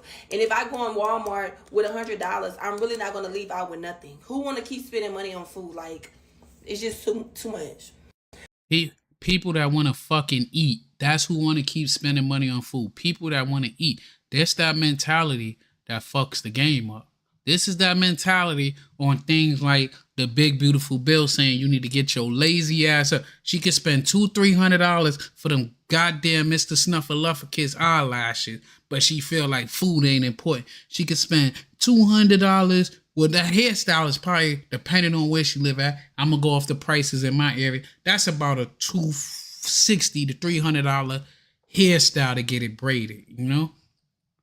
So if you could spend all that on your appearance and waste that shit, we ain't even gonna go into the tattoos and shit. But if you could spend that, you could spend that shit on going to get a goddamn job. That you could spend it on food. You eating good. We don't see no cheekbones. You ain't famished. So when this was, they picked me up yesterday, but day before yesterday, I got a call, and they was like, "Hello, is this such and such?" And I'm like, "Yes, hello, what's going on?"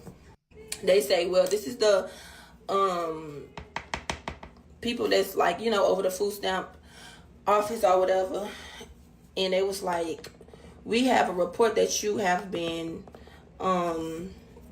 putting false information on your application to get food stamps, and that you're not homeless, and that you do have a job." So I'm like, "Okay, who did you get this information from?" So they was like, "Well, we cannot disclose any information about who we got it from, but we have facts that you have been lying, and you have to pay all of that back, and your balance is $35,000. And they also told me that they was filing charges on me. So I'm like, what the hell? Because at this point, I'm really thinking like they just playing, or somebody just playing on my phone, y'all. But yesterday, when I made the video and posted on TikTok, like 15 minutes later, the police came knock on my door. They was like, "Is you such and such?" Which they should lock your ass up. Not only was you committing fraud, you was teaching other people to commit fraud. You was robbing the American people. This is why that bill says if you are able-bodied, you need to go get a damn job. You get what I'm saying? And for all of y'all that really need it, or you was sitting back popping these fucking babies out and shit, it's people like this that ruin it for people like you that made it hot, man. They read me my rights, and they arrested me. And y'all keep asking me, how did I have my phone in the back of the police truck? That's because I didn't give them no problems. Like, I wasn't arguing with them. I simply got back in the back of the police truck, because the police car, because I know what the fuck I did. And she ain't no fucking elaborate criminal. Depending where that, they let her have all that shit and take it at the precinct. You know, I'm more impressed they read her rights. I'm not saying you know what I'm saying, I'll keep it real. Uncle been to jail before. In New York, I've been arrested and shit. And that's a story time for another time. But I seen that happen before, you know. But New York don't even be reading you your rights. Was I wrong for doing that? Yes. But at the end of the day, I did what I did. And I don't give a damn. Y'all nobody to judge me. But I did what I had to do at that. Everybody's gonna judge you. All this shit, don't judge me. Nobody could judge you. Everybody's gonna judge you. You doing dumb shit, bro. Like, everybody judge you. Even God judge you. That's what they say when you die. It's judgment day, bro. Everybody judge you. Like, I don't know why we need to judge people. We need to bring shame back. We need to bring shame back. Yeah, it's a mental illness, Melvin, the way some of these people get on social media and make a goddamn fool out of themselves. And then they tell on themselves that they doing all this illegal shit. No different than these young boys be up there flashing their guns and shit. Her getting on here like, I was on TikTok, because greed. They fucking, what you call it? The greed of they can make a little bit of money will make them be like, start telling and gotta keep going and going and going. And I ain't gonna lie, when you see that first social media check, depending on what level you at, it be decent, it be good for something. Then when your shit start juking and you see them big checks jumping in there that could be life changing, it's a different field, a different aura. I ain't gonna lie, that first social media check had me like, okay. That second one of them had me like, yeah, you know what I mean? So I could understand, but don't hustle backwards, you know what I mean? Because you go to jail and all that shit, you tell on yourself like, don't do this shit, yo. Crime don't pay, bro. You gonna laugh now, cry later, and that shit ain't, you know? But that's crazy. That point, because baby food is expensive. But I bought it out 5 hours later, and I have to go to court. They didn't see me at court date yet, but when they do, I'm going to just keep y'all updated, because I know some of y'all don't get. And that's crazy, because we got smartphones and dumb people. Y'all just want to be in the business, but I mean, I did what I did, so now I got to face the. Did she say we just want to be in a business when you picked up your phone, logged on, and start filming your dumb ass telling on yourself? Yeah, we want to know. We invested at this point. You told everybody how to go to jail. We want to hear how your ass was in jail now. Yeah, you're right. The fact that she felt bold, to tell on herself, was crazy. And then they say, how did you even get $400 as a single person? Where did you live? She trying to figure it out herself. Food stamps are not free. Taxpayers pay for that shit. I remember one of my first jobs, I was working at a college doing security, and I remember there's a lady there. Beautiful woman, Spanish lady, my homegirl. We all was from the Bronx working in Manhattan, and being that she was a woman, she was older than me and my homeboy. We was both young, like 18, 19. But she was, older than us at the time. She had to be about in her 30s.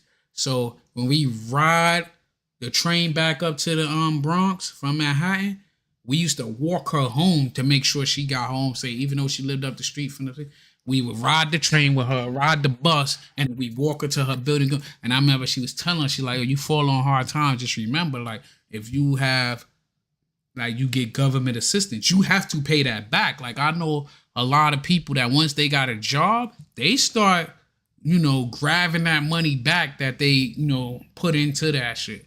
So some of these people don't even know that shit. All right, here go another comment. People so mad about food stamps. We literally shouldn't be paying what we have to pay for necessity. A box of cereal is damn near $7. Don't eat cereal. If it wasn't, it's simple economics. If it wasn't a demand for it, they would have to lower the prices, bro. What I don't like is you paying $7. It ain't even a box no more. That joint coming in a bag, And you shouldn't be fucking living off of that bullshit. It's okay. We live and we learn. And that's why we keep having this stupid behavior, because women will make excuses for other women. Bad decision. Because you want to say, it's okay. We live and we learn. You got to do what you got to do in survival mode. This hoe wasn't in survival mode.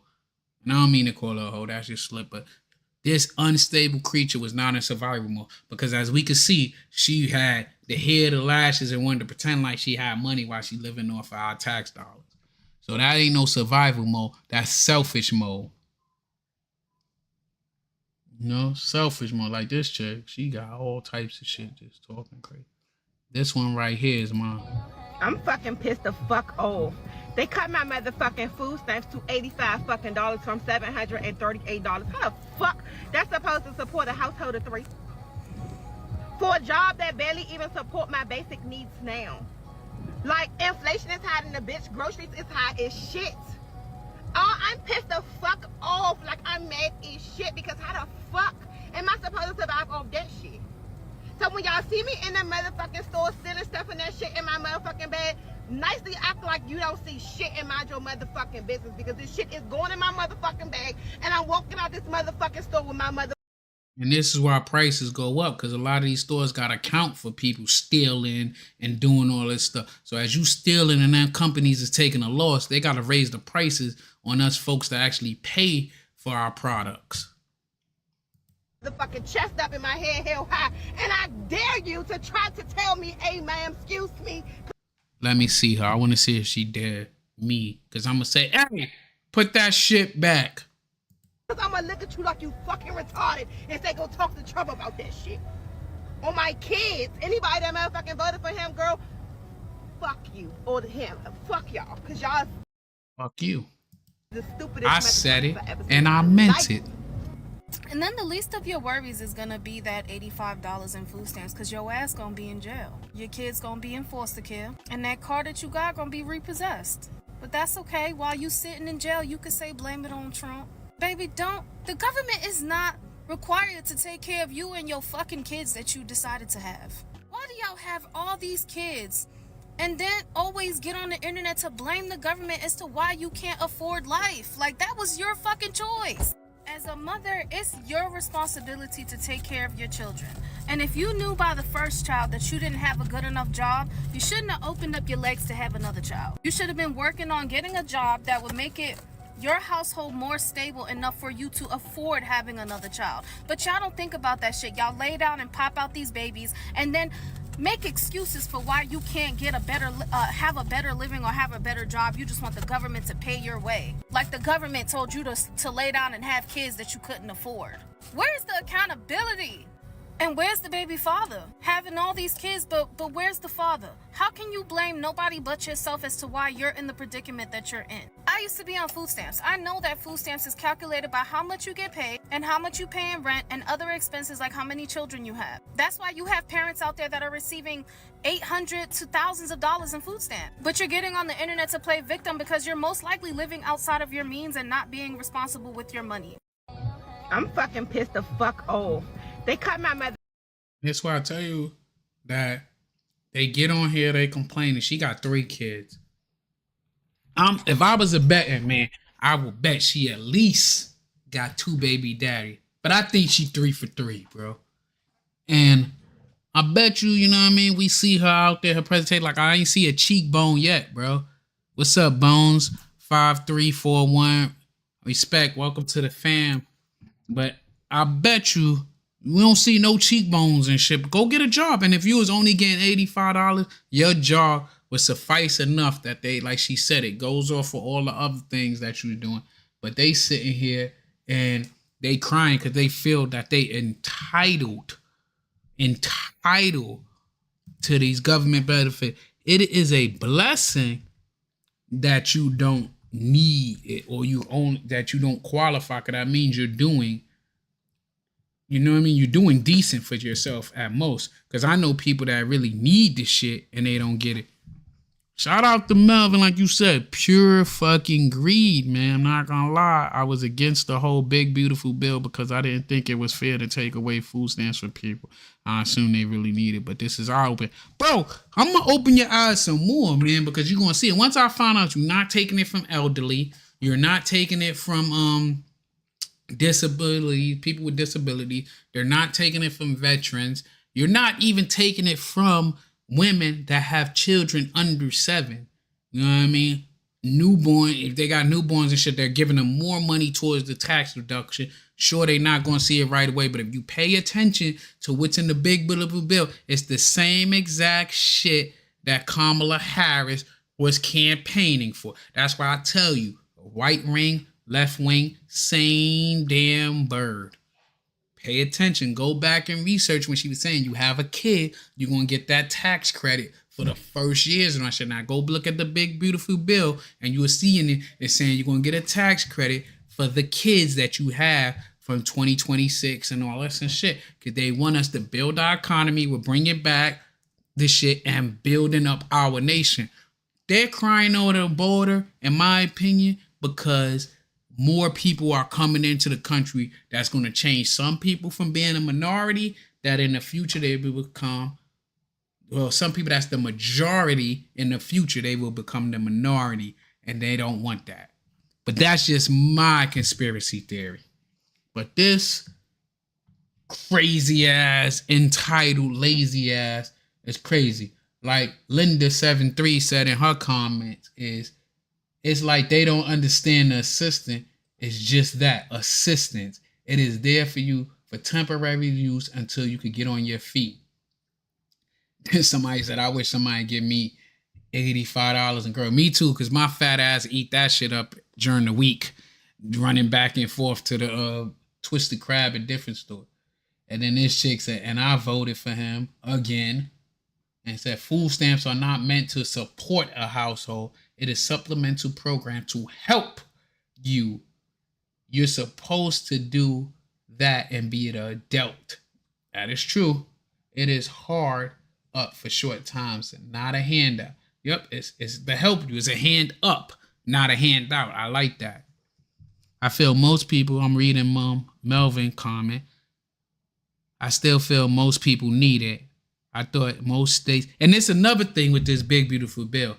It ain't saying that they're cutting the stamp. They're saying the federal government is limiting their resources. The state government, your local government, can still give it at their level. They just gonna have to contribute more to it than getting federal funding.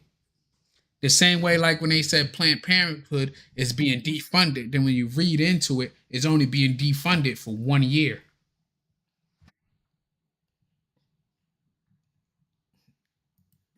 But we could go on and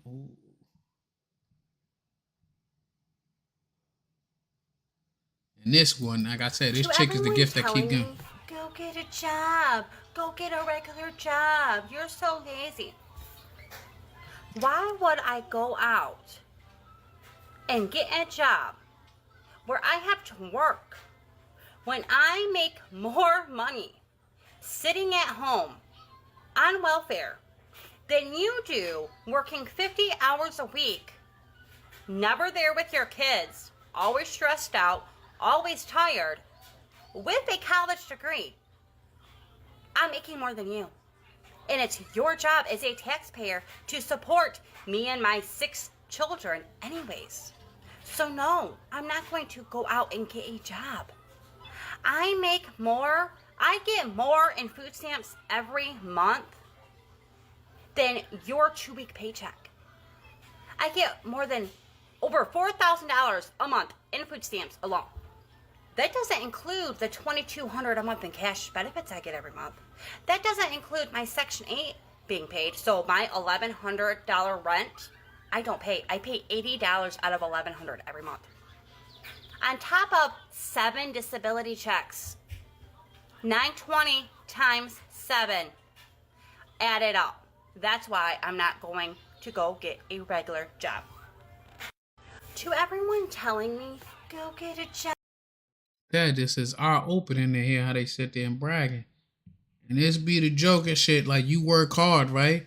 And then like somebody said they hate food stamp y'all, this is why. This is why. Cause what? 3 carts full, y'all. Let me pass her a receipt. This joint said, y'all, they didn't even buy it. And that's what making me even more mad. And everything won't even rung up yet, y'all.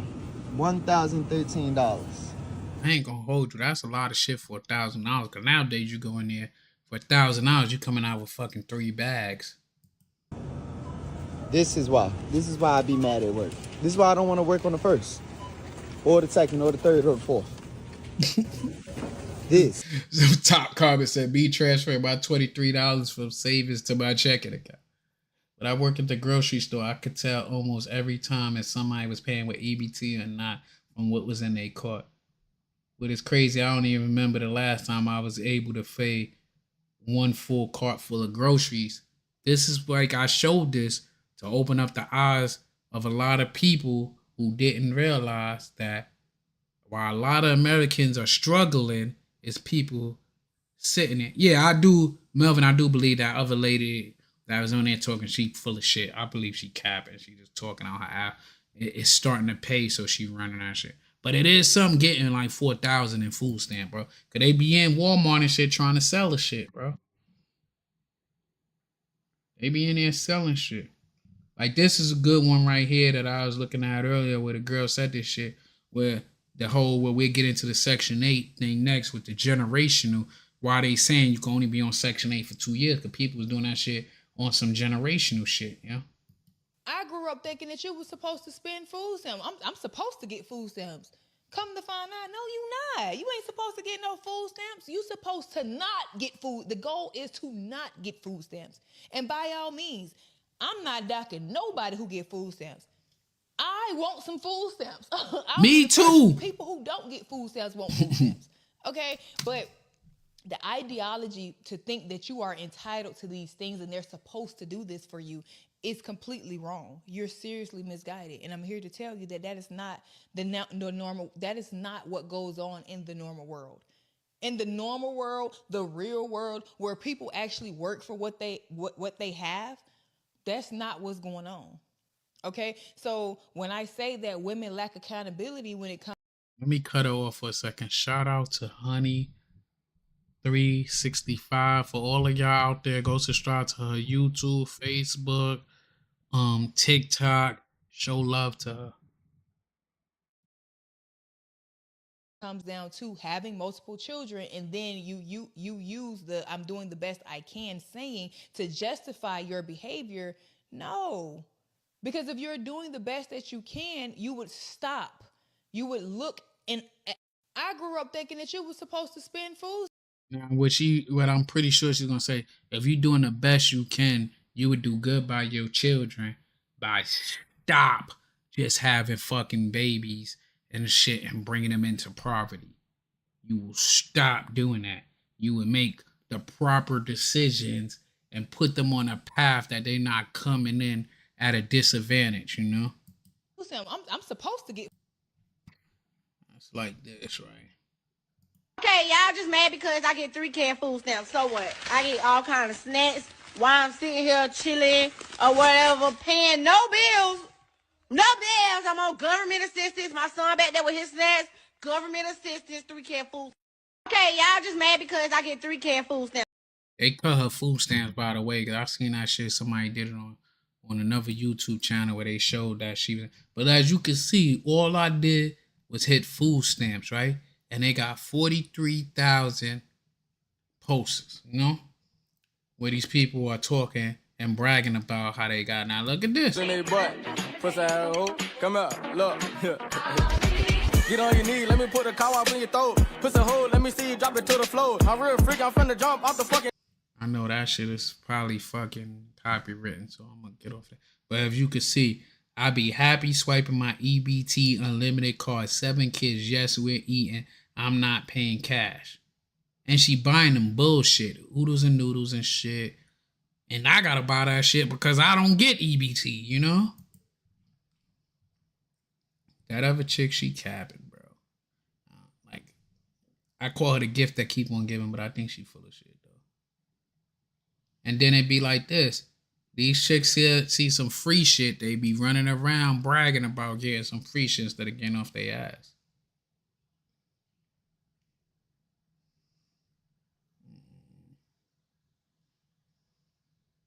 Scammers got their ass too, be stealing their fucking food stamps. Like, look at this shit while I go to the bathroom. Let's go to Costco, family of 6 that receives food stamps. Did you grab the keys out of the car? I'm gonna go look for trash cans because mine broke and I really want the side-by-side ones. So let's go see if they have them.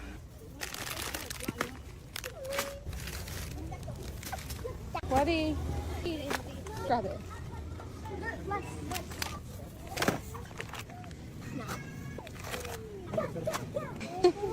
Hi. Just 2. Yeah. I mean, can you even pick that up? Yes. Oh my gosh, muscles. So they didn't have the trash can that I wanted, so I'll just have to order it on Amazon. All right. Are you okay? These kids are absolutely driving me bonkers in the store. Sure. Put it on the bottom, please. You have to lay it down, baby. Come on.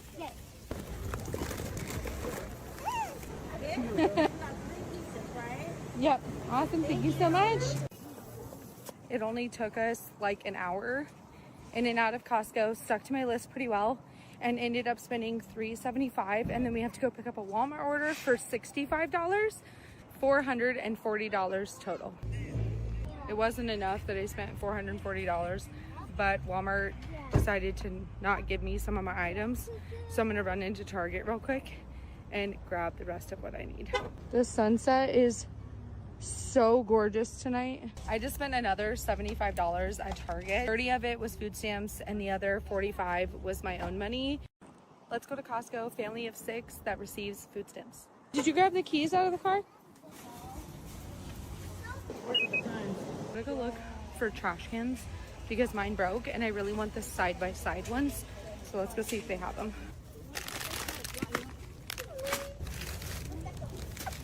Buddy, grab it.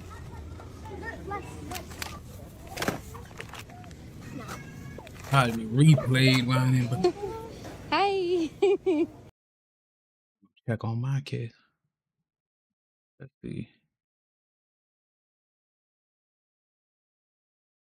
Hey y'all, for everybody who out there selling them food stamps, from now on, if you get caught, it's a state jail felony.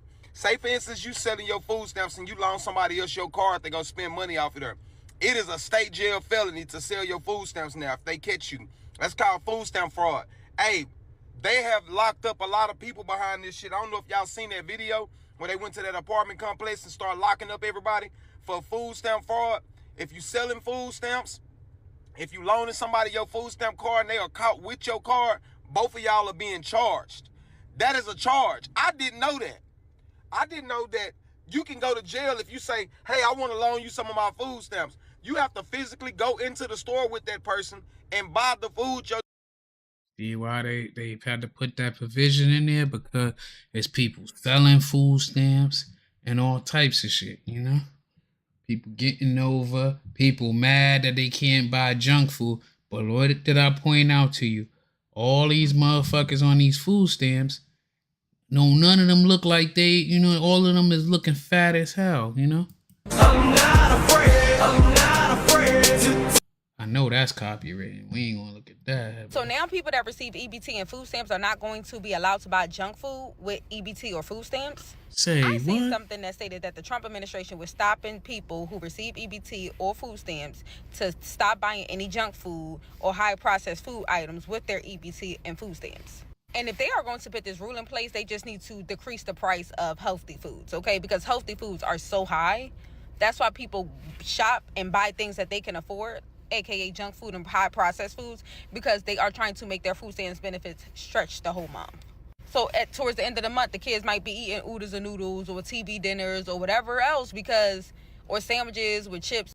I don't even think they count that as junk food, sweetheart. They accounting, goddamn, these fat chicks out there buying goddamn honey buns. All right, and Josh, shit. I just want to give y'all some information about the ones who received EBT.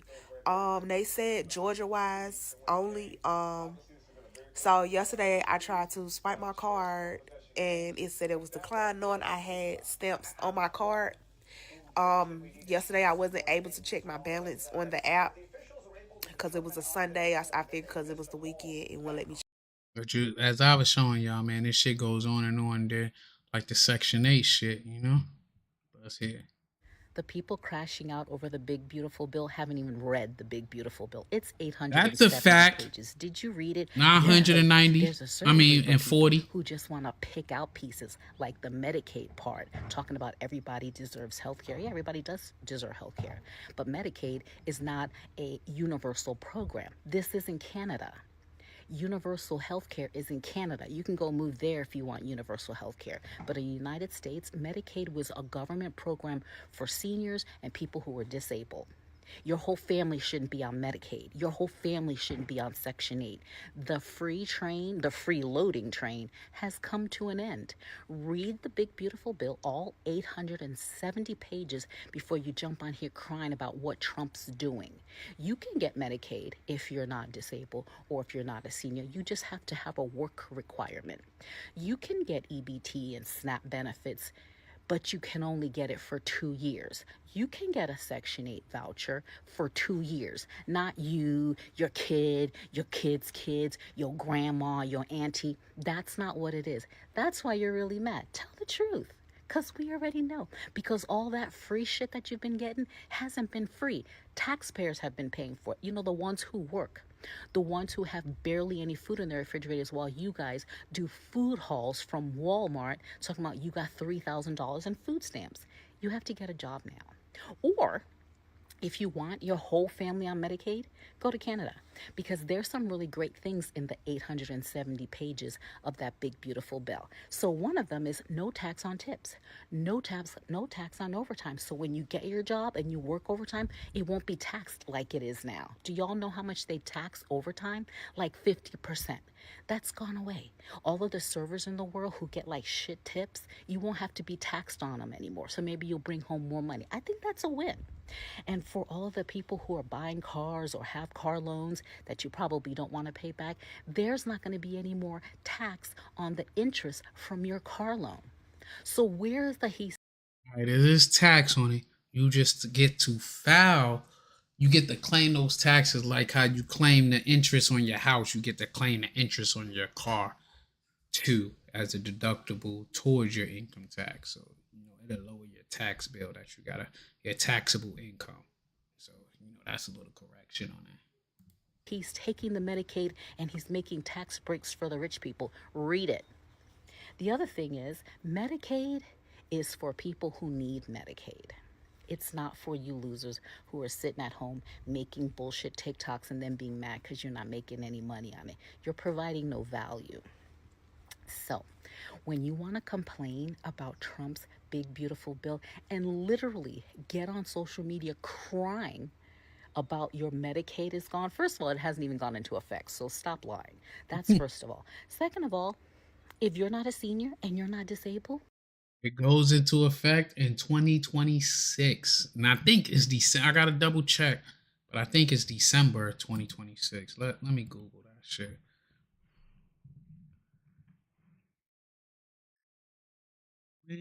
I'll let it play while I Google it. the big beautiful bill just tells you, as it relates to Medicaid, you got to work a certain amount of hours. The Section 8 that you generationally hand down to your whole family is over. You can't do that anymore because there are American citizens who actually qualify for Medicaid and Section 8 and EBT and couldn't get it because you've been on it for 20 years. And for all of you people who are talking about, oh, what are we going to do? Well, you should be happy about the big, beautiful bill because now the illegal migrants can't get your shit.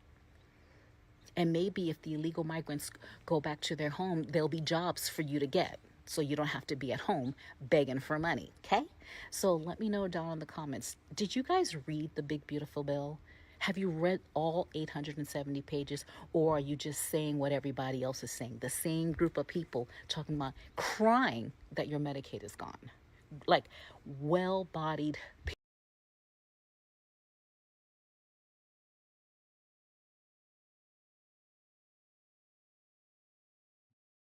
I'll pull it up on the screen so y'all can see when it takes effect. I see I'm doing it with y'all, man. We in it together. Yeah. When will the key aspects of Trump's big beautiful bill take effect? From the 7th. When will key aspects of Trump's big beautiful bill take effect? By Alejandro of Connell Domnich. President Trump signed his sweeping tax cut and spending package known as the Big Beautiful Bill into law during a 4th of July celebration on Friday. The measure boosts defense and border wall funding and makes Trump's 2017 tax cuts permanent, offsetting some of those costs with deep cuts to Medicaid, food assistance programs, student loans, and clean energy programs. Some of the law's key pieces will take effect later this year, while others will not be implemented until well after midterm elections. Here are when the biggest parts of the new law will take effect: Medicaid reforms. Among the bill's most contentious parts are its reforms to Medicaid, the joint federal and state program that provides health insurance coverage to low-income Americans. A number of Republicans were worried about the cuts to Medicaid, with some saying the party risked political backlash by adopting the cuts since many GOP voters could be affected by them. The question may be how many of those voters feel the effects before November 2026. Roughly 16 million people could lose their health insurance coverage by 2034 due to cuts to Medicaid and changes to the Affordable Care Act marketplace, according to the Congressional Budget Office. Americans could also lose their coverage due to new work requirements for the program. Under the law, adults between the ages of 19 and 64 will need to work at least 80 hours a month to qualify for Medicaid coverage unless they qualify for certain exemptions. Some adults will be exempt from the new work requirements if they have dependent children or have certain medical conditions. Medicaid's funding changes under the law are not scheduled to take effect until 2028, well past the upcoming 2026 midterm elections. Some work requirements could come earlier, however. They are to begin no later than December 31, 2026. Changes to food assistance. The law will change the country's largest food assistance program, the Supplemental Nutrition Assistance Program. As you hear, a lot of this stuff will be 2028 and 2034. So a lot of this stuff ain't even going to come in effect to almost 9 years from now. And who knows if this bill will still be active by then, because we will have multiple presidents by then, or at least one more by then. Program SNAP, formerly known as food stamps. Like Medicaid, SNAP will also undergo funding and work requirement changes. In the past, the federal government has funded the program while states have taken on the cost of managing it. Under the bill's conditions, states will be required to partially fund SNAP if they have a payment error rate of 6% or higher beginning in 2028, 2 years after the midterms. However, the law also allows states with payment error rates of 13.34 or higher to delay paying for the program for 2 additional years. Previously, most adults had to work until age 54 to qualify for SNAP unless they were a parent with dependents. Now, the working age to stay in the program has been raised to 64, and only parents with children younger than 14 are exempt from the requirement, according to the law. The law does not specifically state when the updated work requirements will begin to take effect, but a spokesperson for the Senate Republicans said there is no delayed implementation in the law. A spokesperson for the U.S. Department of Agriculture has yet to respond to questions from the Hill about the new enforcement requirement. New tax cuts. The law paves the way for numerous tax changes, with the most significant being to the cuts Trump enacted during his first term in 2017. Those expiring tax cuts are permanent, effective immediately. Under the law, Americans living in high-tax states such as New York and California will receive larger income tax deductions for state and local taxes, otherwise known as SALT, beginning this year and lasting until 2028. Republicans will be selling these tax cuts aggressively, since people who qualify for the cuts will feel them well ahead of the midterm elections. Some tax provisions will impact working-class voters. Starting this year, tip amounts of less than $25,000 will be tax-deductible through 2028. There is a cap for the deduction of $150,000 income or $300,000 for people filing jointly, according to the law. The law also changes when overtime pay will be tax-deductible. Starting this year, up to $12,500 of extra overtime pay is tax-deductible until 2028. Again, there is an income limit of $150,000 a year for a single person or $300,000 for those filing jointly. Changes to the child tax credit will also take effect this year. Now, the child tax credit is $2,200 for every qualifying child. The amount will also be adjusted for inflation starting next year. Changes to the senior deduction also take effect this year. Beginning this year until 2028, Americans older than 65 can deduct an additional $6,000 on their tax returns. Rollbacks to green energy. The law eliminates numerous tax incentives from the 2022 Inflation Reduction Act for clean energy and energy efficiency programs. Under the law, $7,500 tax credits for electric vehicles will be eliminated starting September 30th of this year, well ahead of the midterms. It also eliminates a $3,200 tax credit for Americans making energy improvement changes to their homes beginning in 2026, and ends tax credits for Americans who make investments in clean energy sources for their homes, including solar panels, fuel cells, or battery storage technology starting next year. The law also ends the Greenhouse Gas Reduction Fund, which helps finance local emissions reduction projects beginning this year. Although it appears that current contracts under the program will remain in place, changes to higher education, the bill will make some changes to how Americans finance higher education. Grad Plus loans, as well as repayment options like the Save Plan and Income Contingent Repayment and Pay-as-you-earn plans, will be scrapped and replaced with a Repayment Assistance Plan or a Standard Repayment Plan. Grad Plus loans will be replaced with new borrowing caps of $100,000 for many grad students and $200,000 for professional students, such as those enrolled in medical schools or law schools. For undergraduate students, Stafford loans will remain capped, and Parent Plus loans now have a reduced lifetime cap of $65,000. All of the loan changes are set to take effect in July of 2026. The law also changes tax rates for colleges based on the size of their endowments. In 2026, schools with higher endowments per student will receive higher tax rates on their endowment. Schools with endowments between $500,000 and $750,000 will have a tax rate of 1.4%. Those with endowments of $750,000 to $2 million now have a tax rate of 4%, and those with more than $2 million will be taxed at 8%. I ain't gonna lie. The little basics that they show right there, I agree with where they need to put caps on the amount that they let you even borrow for these student loans, because they're getting over on us in the American public, letting us go into a debt for a degree, going $200,000 in debt, and you getting a degree that you only gonna make $40,000 a year, $50,000 a year. I think that's hustling backwards. Like she said, she pointed. People, like strong people, not seniors, crying on this app because you don't get free shit anymore. Let me know down in the comments who's down for the big beautiful bill and who's making up shit and or not even reading it and have no idea what they're talking about. And don't get me started on alligator Alcatraz, because I'm gonna make a whole video about that too. Yeah, I remember before he gave separate funding to the HBCUs, so you already know how he gonna do. You know how he do. He takes shit away, then he give it back to be like, look what I did, you know? But let me know down the Oh, he fighting them Ivy League schools now because he mad over the protesting. So he been trying his best to defund them Ivy League schools. Comments. Are you for the big beautiful bill or are you one of the whiners and complainers? Did I miss something? Because I actually read it. On this channel, we played it while they read it out loud. Yeah, that's crazy.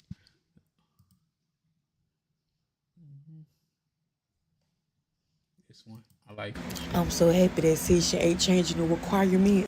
Now you can only be on there for 2 years. And thank the freaking Lord. Cause it be so many cases where folks dead ass be on that thing for years. It be to the point they children, grandchildren, great-grandchildren be on their freaking list.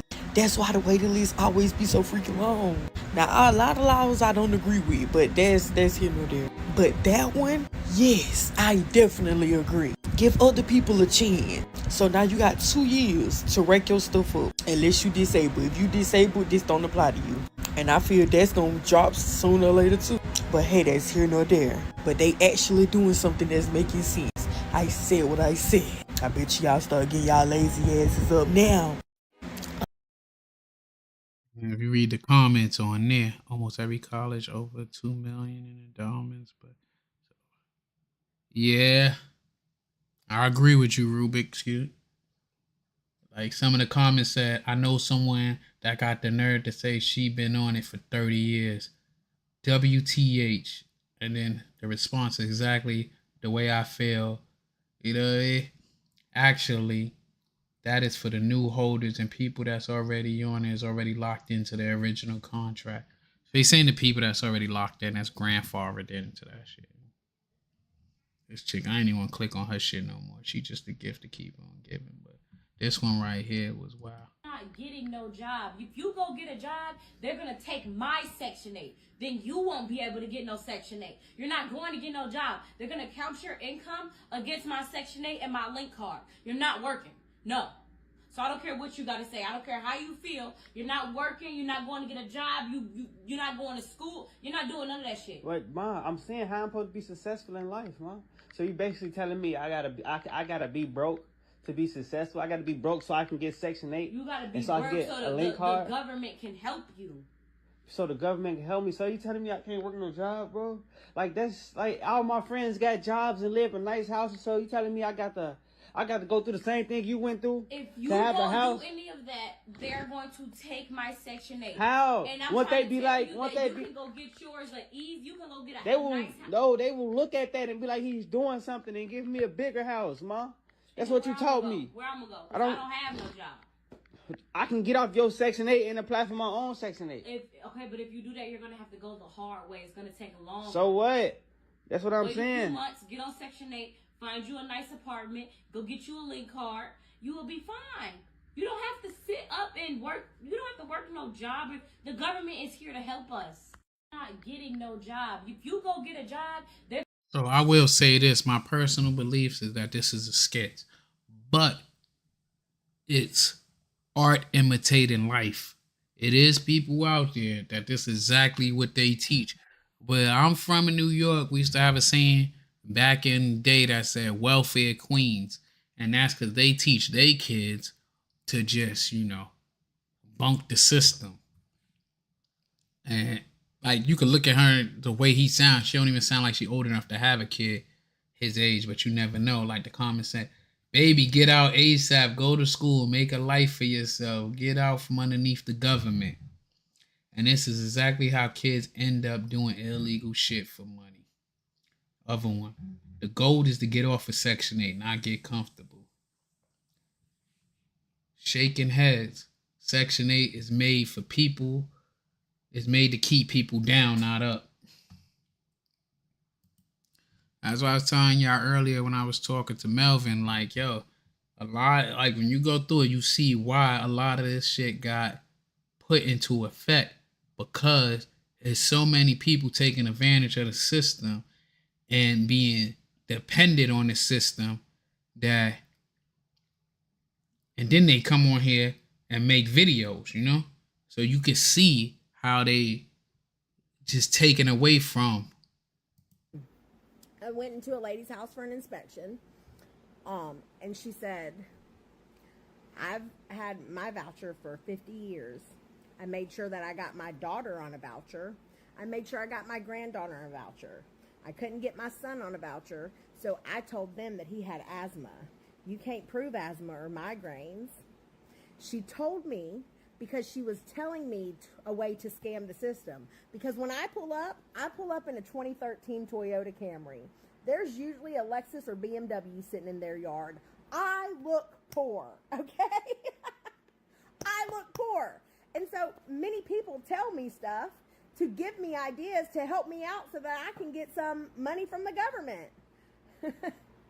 But y'all keep on thinking I don't know it, okay? And since every one of you are going to ask me, yes, I reported it. But if your caseworker likes you, you are pretty untouchable here. Like, they will give you ideas and help you do it. I went into a lady's house for an inspection. As always, I read the comments on it. First one, I worked for several years at housing as maintenance. Laugh out loud. Yeah, I heard all of that. And I also watched them party, fight, and have sexual relationships with each other and drive new vehicles and children with no slice of resent, with no sense of respect. All was entitled. I lived in Section 8 housing for several years in high school. It is most definitely generational. They encourage their daughters to have kids in high school so that they get in the system without a chance of ever leaving. It is crazy how they promote the dysfunction. I refuse to click on her shit. But I hate this Bonic shit. I hate that one.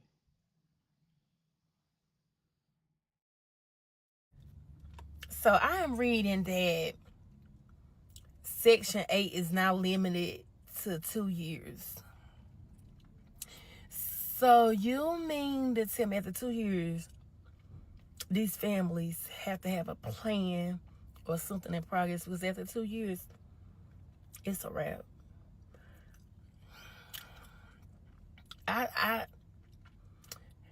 Which it should have been did like that, because you got girls that's coming up after these people that's probably been in Section 8, 10, 15, 20 years. Some people get on Section 8 and they never come out. They like get comfortable with their living situation and low rent. So they don't never come out. So this generation now that's growing up can't even get in because the older ones is there. So I I understand it. Like, I get it. I really get it. And it's also a good thing that, well, I don't know. Since Trump put, you got to work at least 80 hours, he need to put some more funding in daycare. He need to open up the daycare list and do daycare just like they do anything else. You got to get the daycares open, because you requiring everybody to work 80 hours in order to receive food stamps. She said she read it, but obviously you ain't read it, right? Because it said you have to, your kid has to be 8, over the age of 8. What doggone daycare are you sending an 8-year-old? They're going to regular school at that point. They're going to regular school. And I can't wait till we get out of this whole fashion statement, ladies, of these stupid ass eyelashes. Take the dumb shit off your face, man. You can't say you love yourself and gotta doctor yourself up like this, man. But You don't have to put money into daycare because your kid should be going to regular elementary school by the age of 8. I have a 9-year-old. No, 8-year-old. He's about to be 9 in a few days, right? Next week he'll be 9.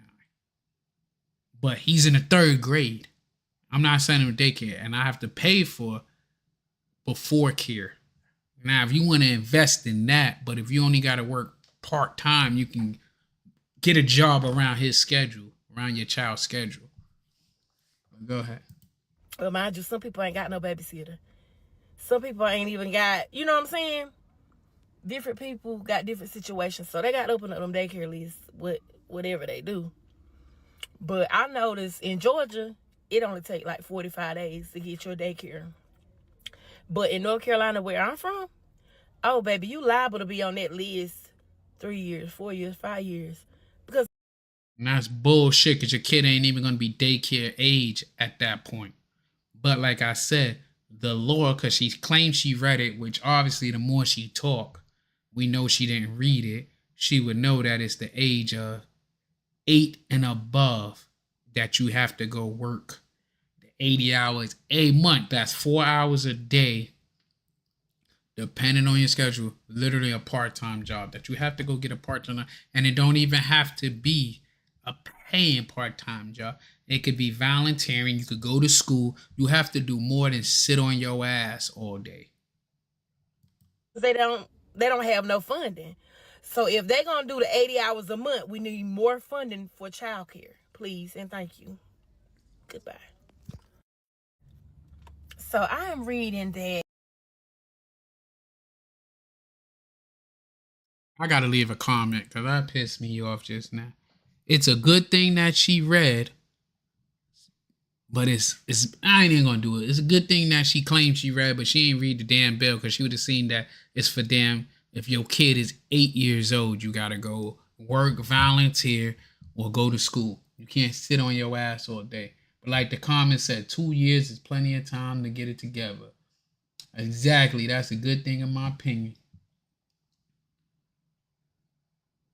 And one girl said that I wish people who are on assistance stop thinking that we are hating. I think it's a great thing. It gives people the opportunity to get back on their feet and move on with their life and give people who need it the same opportunity. Only people who are codependent on this program see this as a problem. That, you know, the people that's codependent, what she's meaning is to explain it, because I'm going to lay it where the goats can get it. You know, that means that y'all think that it's a problem that you can't get on your feet in 2 years, man. Get out there and get it, man.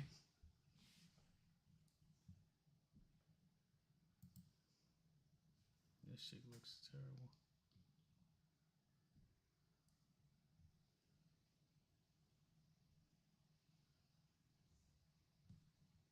Trump says Section 8 is only for the disabled and the veterans.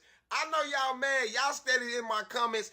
Oh, so what about the single mothers? What about you? If you wasn't laying down with Tom, Dick, and Harry, you wouldn't have no worries. You would have a good man at home, taking care of the bills, and you as he should. But instead, you want to be in the street, in the club, bouncing and throwing it all in a circle and meeting whoever just to come lay between your legs, give you a baby, then he gone. And then you expect for government to give a damn about you? You need to do something different with your life and stop worrying about if the government is going to assist you with certain things that you feel as though you need to survive in life. He don't owe you nothing. Stop reporting them. Stop. I seen a lady in my comments today talking about, we working to get you blocked off of TikTok right now. You always got something to say about us on Section 8. Well, do something different with your life, lady. If it bothers you that much and you sick of people talking about you like a dog, then do something about it. That's all I got to tell you.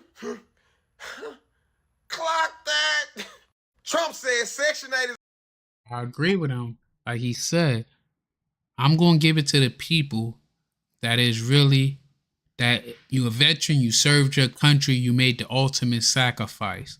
You know, if you disabled, okay, now we understand that you're unable to contribute at the capacity that you want to. We're going to take care of you.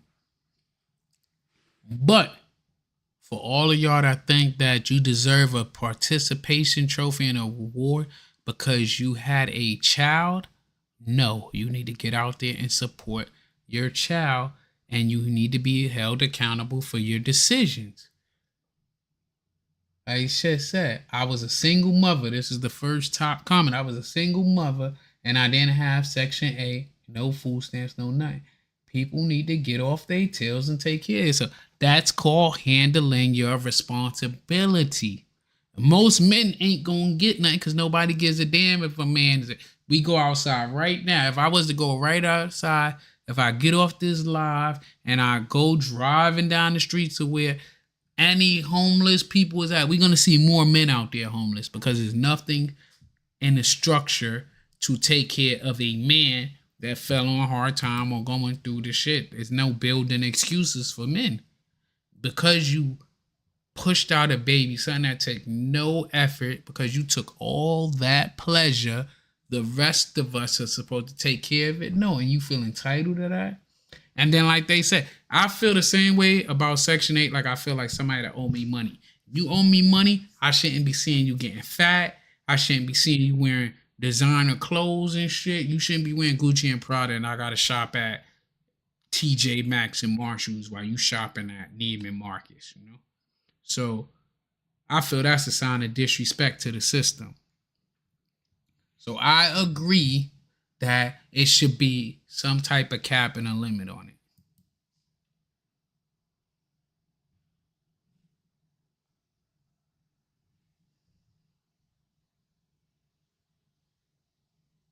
And that's the thing. Y'all make these stupid ass TikTok videos telling on yourself. So y'all should be booted off because my food stamps went from $4,400 in food stamps every month to $38. What am I supposed to get with $38 with 6 kids? How the hell am I supposed to support my kids on $38 in food stamps? Not to mention our disability checks on hold. Our Section 8, my rent isn't getting paid tomorrow. So I have to come up with $1,100. Okay? I am allergic to work. I can't work. I refuse to work. The whole reason I had kids. I agree. We are supposed to protect the women and children. Oh, no. The women, what I'm saying is we need to build back up the nuclear family where it's man, women, and children. We need to build that back up. You talk to me about it. When I was fucking up, you was one of the people that said I need to get my shit together. Was the amount of government benefits that you get for one child. And now, with the dependent age being 7 and younger, none of my kids are dependents now. None of them, because they're all older than 7. So how am I supposed to live? How do I mean, while they in school, you need to take your ass and go do. Well, I mean, she's married, so I know she's full of shit. This is just all rage bait to get because her husband works, so she still qualifies for that shit. She might not qualify for the thousands of dollars she lying about getting, but she still qualified by how the Trump bill goes. And she's getting paid off of TikTok, but she's just doing this shit really to rage bait people. She live right now. I bet you she on there talking some bullshit. Let's see. I don't even know how to do the live on here. Shit, I'm just clicking. I don't even know how to do my the food stamps went from $4,400 in food stamps every month. Why she put that shit as welfare king? I clicked on this to see what the fuck do welfare queen pull up.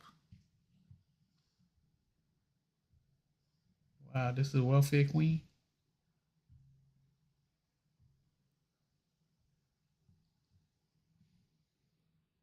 I don't think laziness is an actual thing. Yes, I'm with you on that, and I will die on that hill. The whole notion of laziness was invented to guilt trip people who wouldn't be coerced into exploitative labor.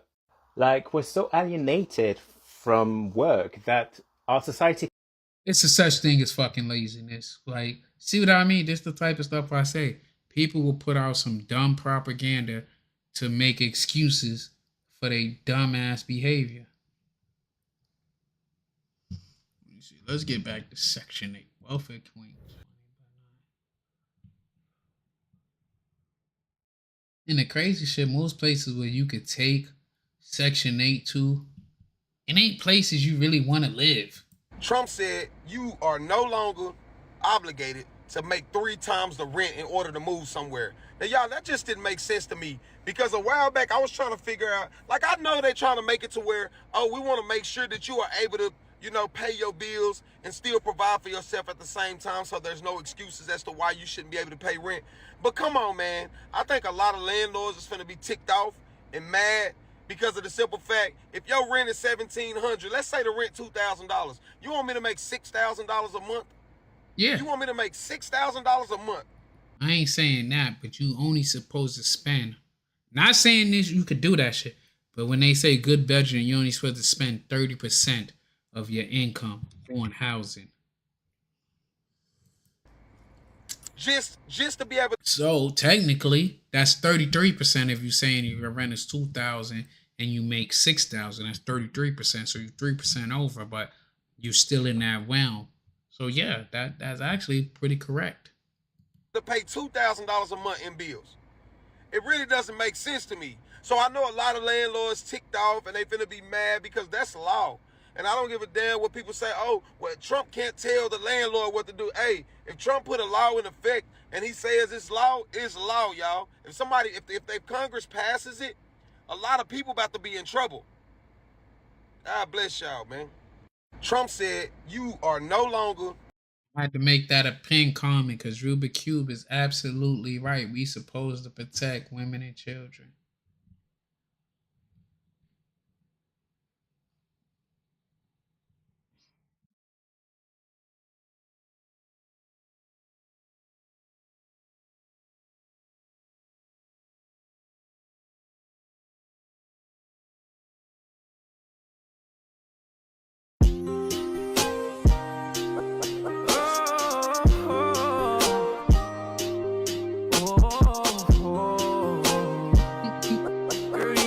I thought she was gonna actually say something.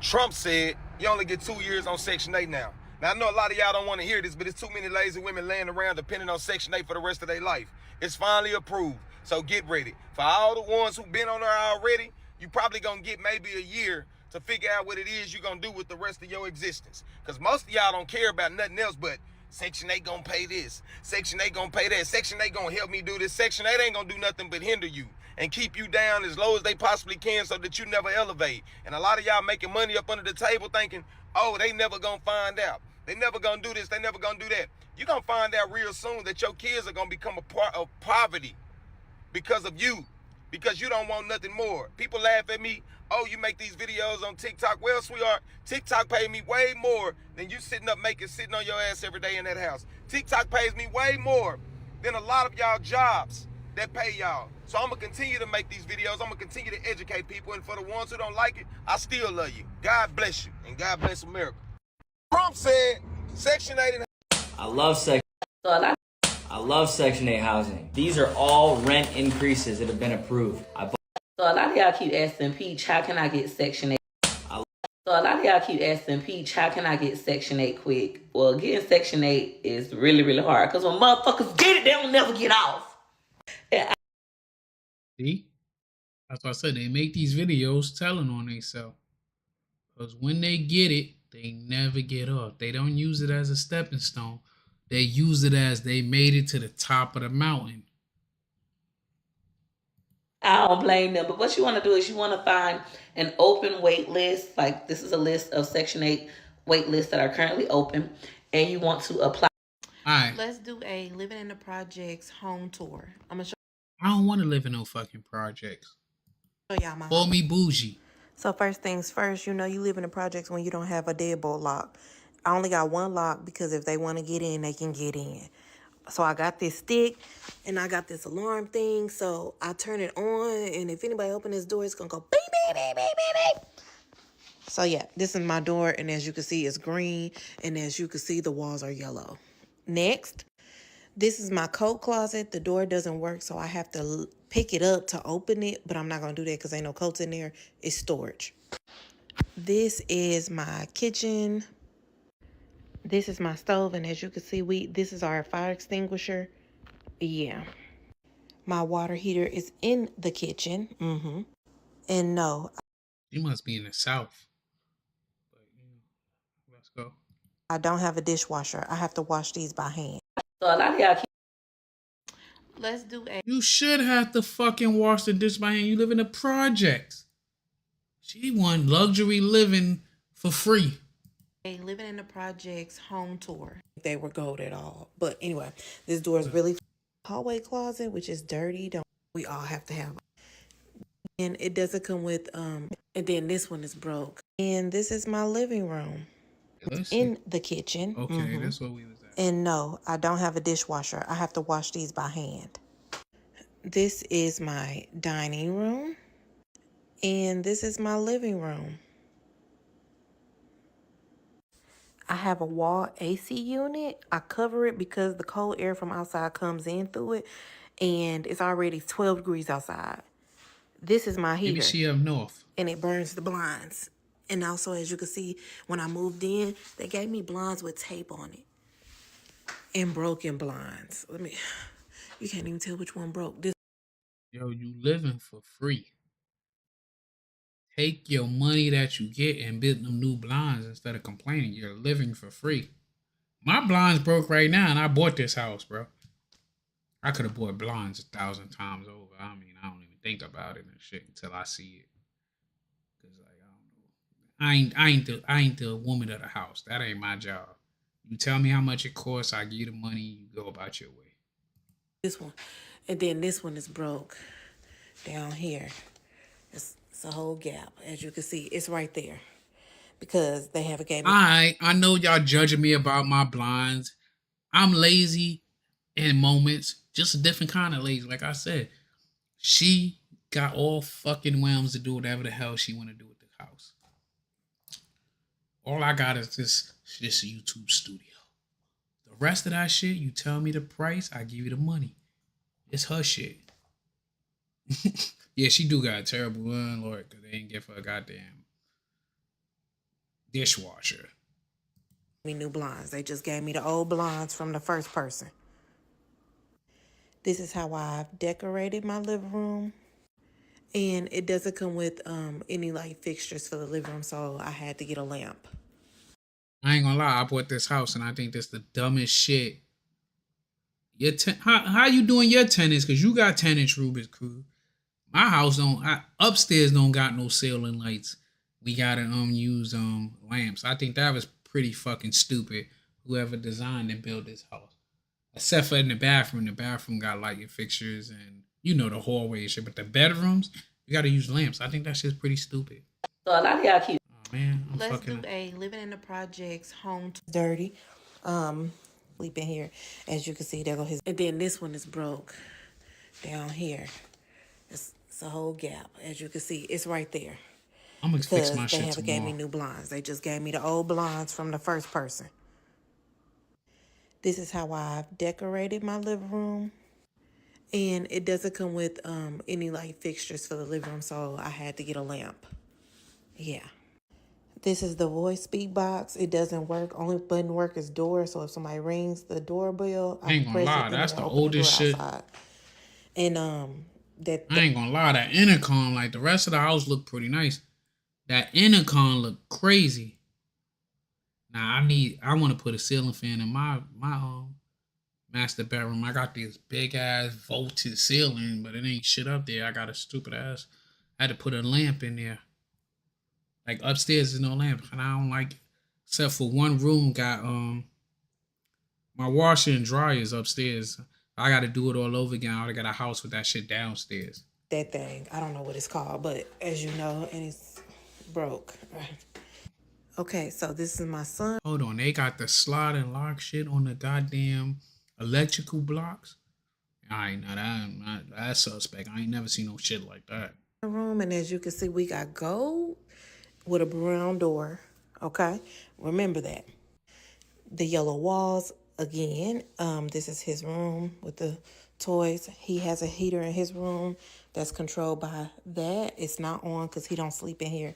As you can see, there go his bed. He's not in here. Yellow walls and the blinds, and then we have his closet, and the doors don't work. So I pushed them all against there, and he just has an open closet. Yeah. And also, none of the rooms have light fixtures. So we all have to have a lamp that's attached to that's how my shit. I think that's switch. Some South shit. Also, we have a hallway closet, which is dirty. Don't worry about that. But more specifically, the door handles are different. Hey, I probably do the ceiling fan. I mean, they could go in the attic and add that shit. Either way it go, both of them don't really work. You got to pick them up to move. This is the projects, bro. She's living there for free or like $40 a fucking month, and she complaining about it, bro. And she complaining about blinds and shit like she can't go buy new blinds on her own, bro. And yeah, it's just sheets and stuff in there. Don't worry about that. Okay, and this is the restroom, and as you can see, it's a brown door again with rusted fixtures. I don't think they were gold at all. But anyway, this door is really flimsy. Like every other project. Like every other project is like that, bro. Like, she tripping because on some real shit, you living in the projects. The projects, them motherfuckers don't invest money into the project. Not no crazy shit. And then it'll be somebody that's working hard paying $1,500 for that same apartment. You get $40. It's also a heater in each restroom. You got to turn them on. And this, it came broke. Fix it. See, we don't mess with that. This one also came broke. That's how it is. We just keep the door open. This is his sink area. Look how fucking big she is. Yes, look how fucking big she is. These people be fucking living good, eating good, bro. Yeah, she do need to get her bread up and moved out. But if this the project, I mean, they got nice counters in. But look how fucking fat she is. Take some of that fucking money and go get you a goddamn curtain and shit and stop complaining. It's dirty. What she said is dirty? Yeah. Came broke. As you can see, I had to bring it mess back. with that. This one also came broke. We don't mess with that either. We just keep the door It open. ain't broke. That it slides on. This is his sink area, and that's me. Hey, yes, it's dirty. Oh, shit that she in control of. Yeah. Two things I upgraded up in here was it didn't. Y'all know it didn't come with this, but the toilet seat. I had put on us a toilet seat because the one they had on here was wooden, and it wasn't good at all. Okay, it was. You should have changed the toilet seat. Anything you don't want to put. And I also replaced the head. You nasty motherfucker! You should have changed the toilet seat. Anyway, you don't know who sat their ass on that shit. And oh, you bought a fucking shower head. It's your apartment. Buy a shower head. Change the shower head. Like this, the entitlement shit that they talking about. Of the shower, because the shower head that was on there only sprayed out of 2 holes, and we need more than that. We need more than that. So anyway, this is the. I'm in the Navy. I don't went on deployment. My last deployment, we had to bring our own shower heads with us, and I'm not even exaggerating. Shit was so fucked up. We had to bring our own shower heads with us. And when I was stationed on the ship, we had decent shower. We chipped in and bought our own shower heads that we could have the damn, you could take off and have the spray hole. We chipped in as a group for us that lived in that section, which was only like, I think all together we might have put in $5 a piece out of the 13 of us to get a crazy shower head that give us 2 of them to give us the experience. But she bugging out. You living free. You obviously eating good. You fat as shit. Go buy you curtains. Go get you a shower head. I don't feel sorry for you. Sympathy for you. Hallway closet. I just wanted to show you the shower head because as you can see, it's paint in one of the holes, and that's why that one wasn't working. I don't know about the other ones, but as you. That ain't even no cheap shower hole. That shit probably came from that the previous tenants probably fucking put some shit in it, or when they was trying to clean it up for her to move in. As you can see, they just paint over everything.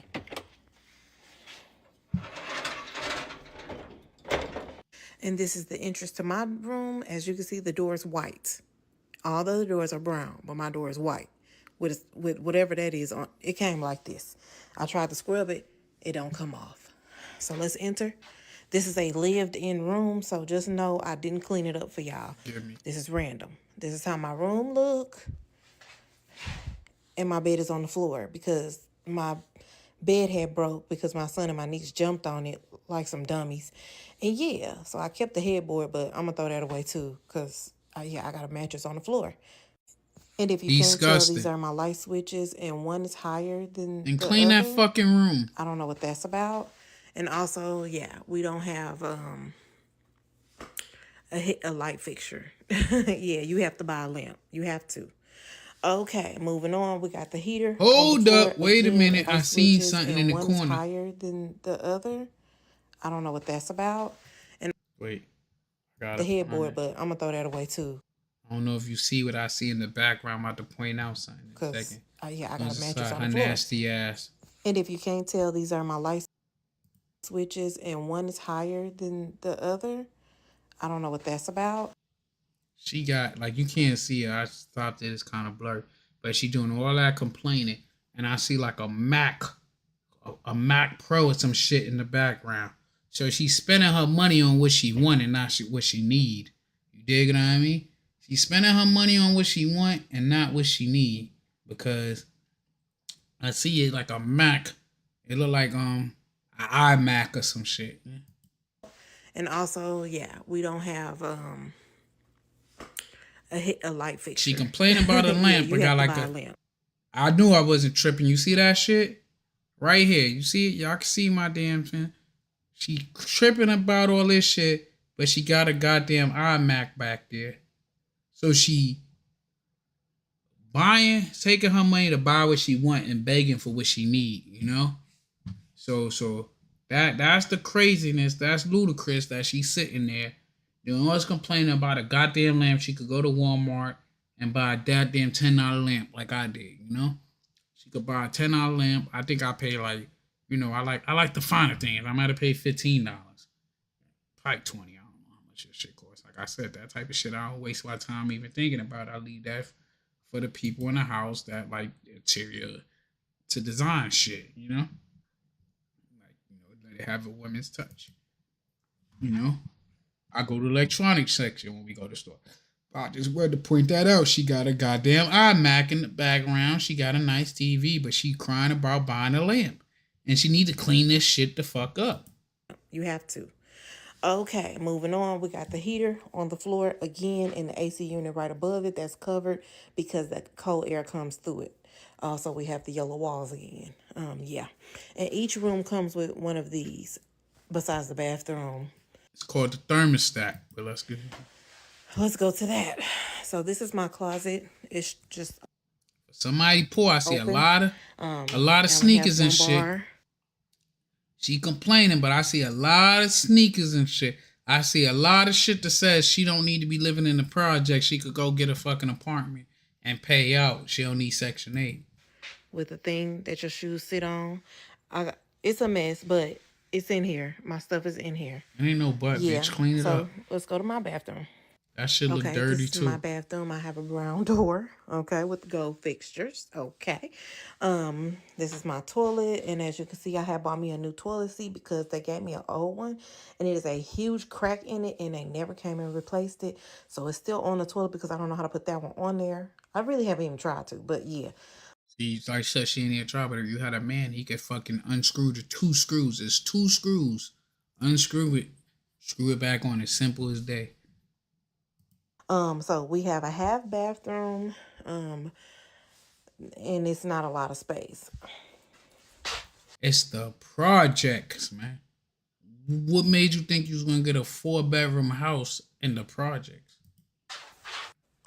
And that's the correct. Change that goddamn seat, girl. Change that seat, man. Change the seat.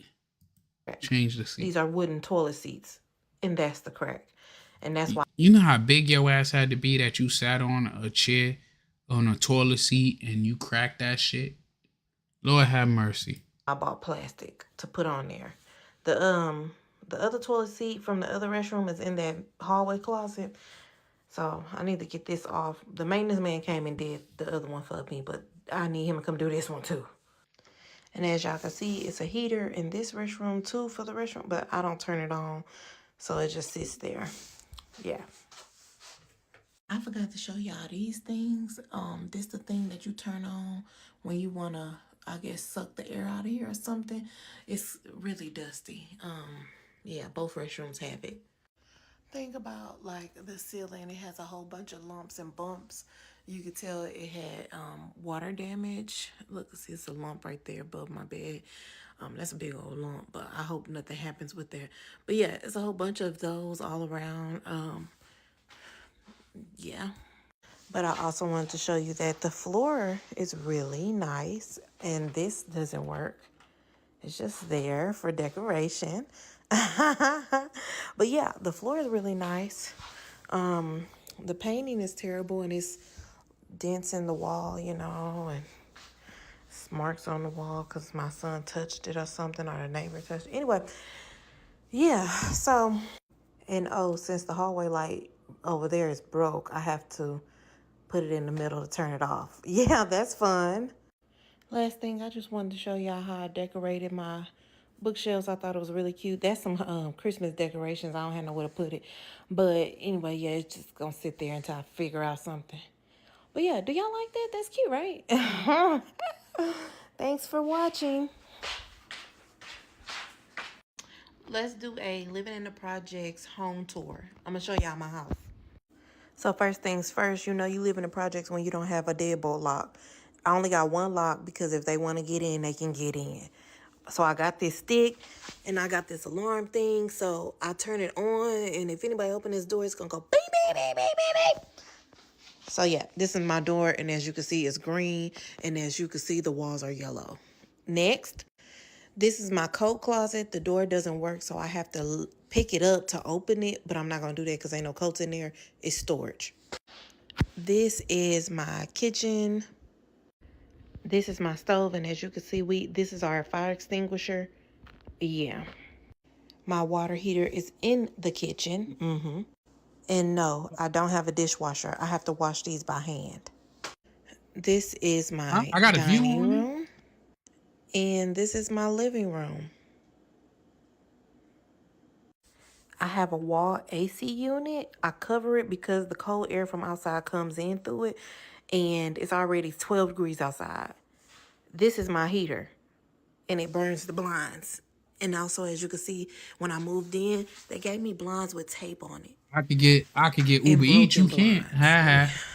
You can't even tell which one broke. This one. So And then you this better one figure is broke. something out, man. I'm watching people on here making it happen. It's a whole gap, as you can see. Teenage, it's right there. having a teenager. Because they haven't gave me It's new not blinds. for the They just weak. gave See, me the she in old here blinds talking from the crap first right person. now. This is how I've decorated my living room. Oh, that shit don't want. And it doesn't come with extinguisher. Some of them said, "Did you see the place before you signed the lease but moved in?" When she was complaining, you know. Somebody else said, "Do a video on things you appreciate about this nice place you live in. Seriously, please." There's extra blinds at the top. Some of these comments saying that I don't think that you was given ungrateful. I do. I think she was given ungrateful. Because I feel like it don't look bad at all. Shit, my first apartment, I mean, don't look too much better. I mean, it was better, but it ain't look too much better. I ain't even have as many rooms and shit. I mean, by central air was like different and shit, but that's just where it's at. But you're in the projects. You're not in like a regular apartment. You're literally living for dirt cheap or for free.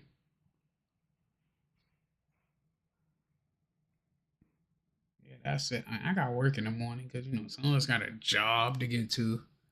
A legit job. I'm not saying that YouTube ain't legit. I appreciate YouTube. I just got my regular gig to get to. I appreciate everybody that tuned in. Shout outs to Rubik Cube. Shout out. Let me see who my top fans was tonight so I can shout y'all out. Ozzy, my guy. Number 1, number 2, Soul Sounds. You don't count, so I ain't gonna count you, man. You the homie. You part of the tribe. You part of the team. This is your channel too. Rose, Thomas, Dusty Montgomery. I like that. Dusty Montgomery sound tough. Rebuke and reprove in Jesus. Okay. Pat Jarga and John Roberts are the top 8. Let's go over the No Glory True Story, which I'm about to start, go get back to pumping out the true crime on there and shit, Go check out my true crime stories on that. Let's see who the top fans over here. James Bones, Read the Fantasy, Dan Fries, Joe Reese, Shark, Chucky, None of Yo B, Aggie 1024, and Pillows 060. Shout outs to you. But I appreciate all y'all that tuned in. Subscribe to No Glory True Stories. Subscribe to 170 Mo. Subscribe to Uncle Moe TV. Until next time, peace.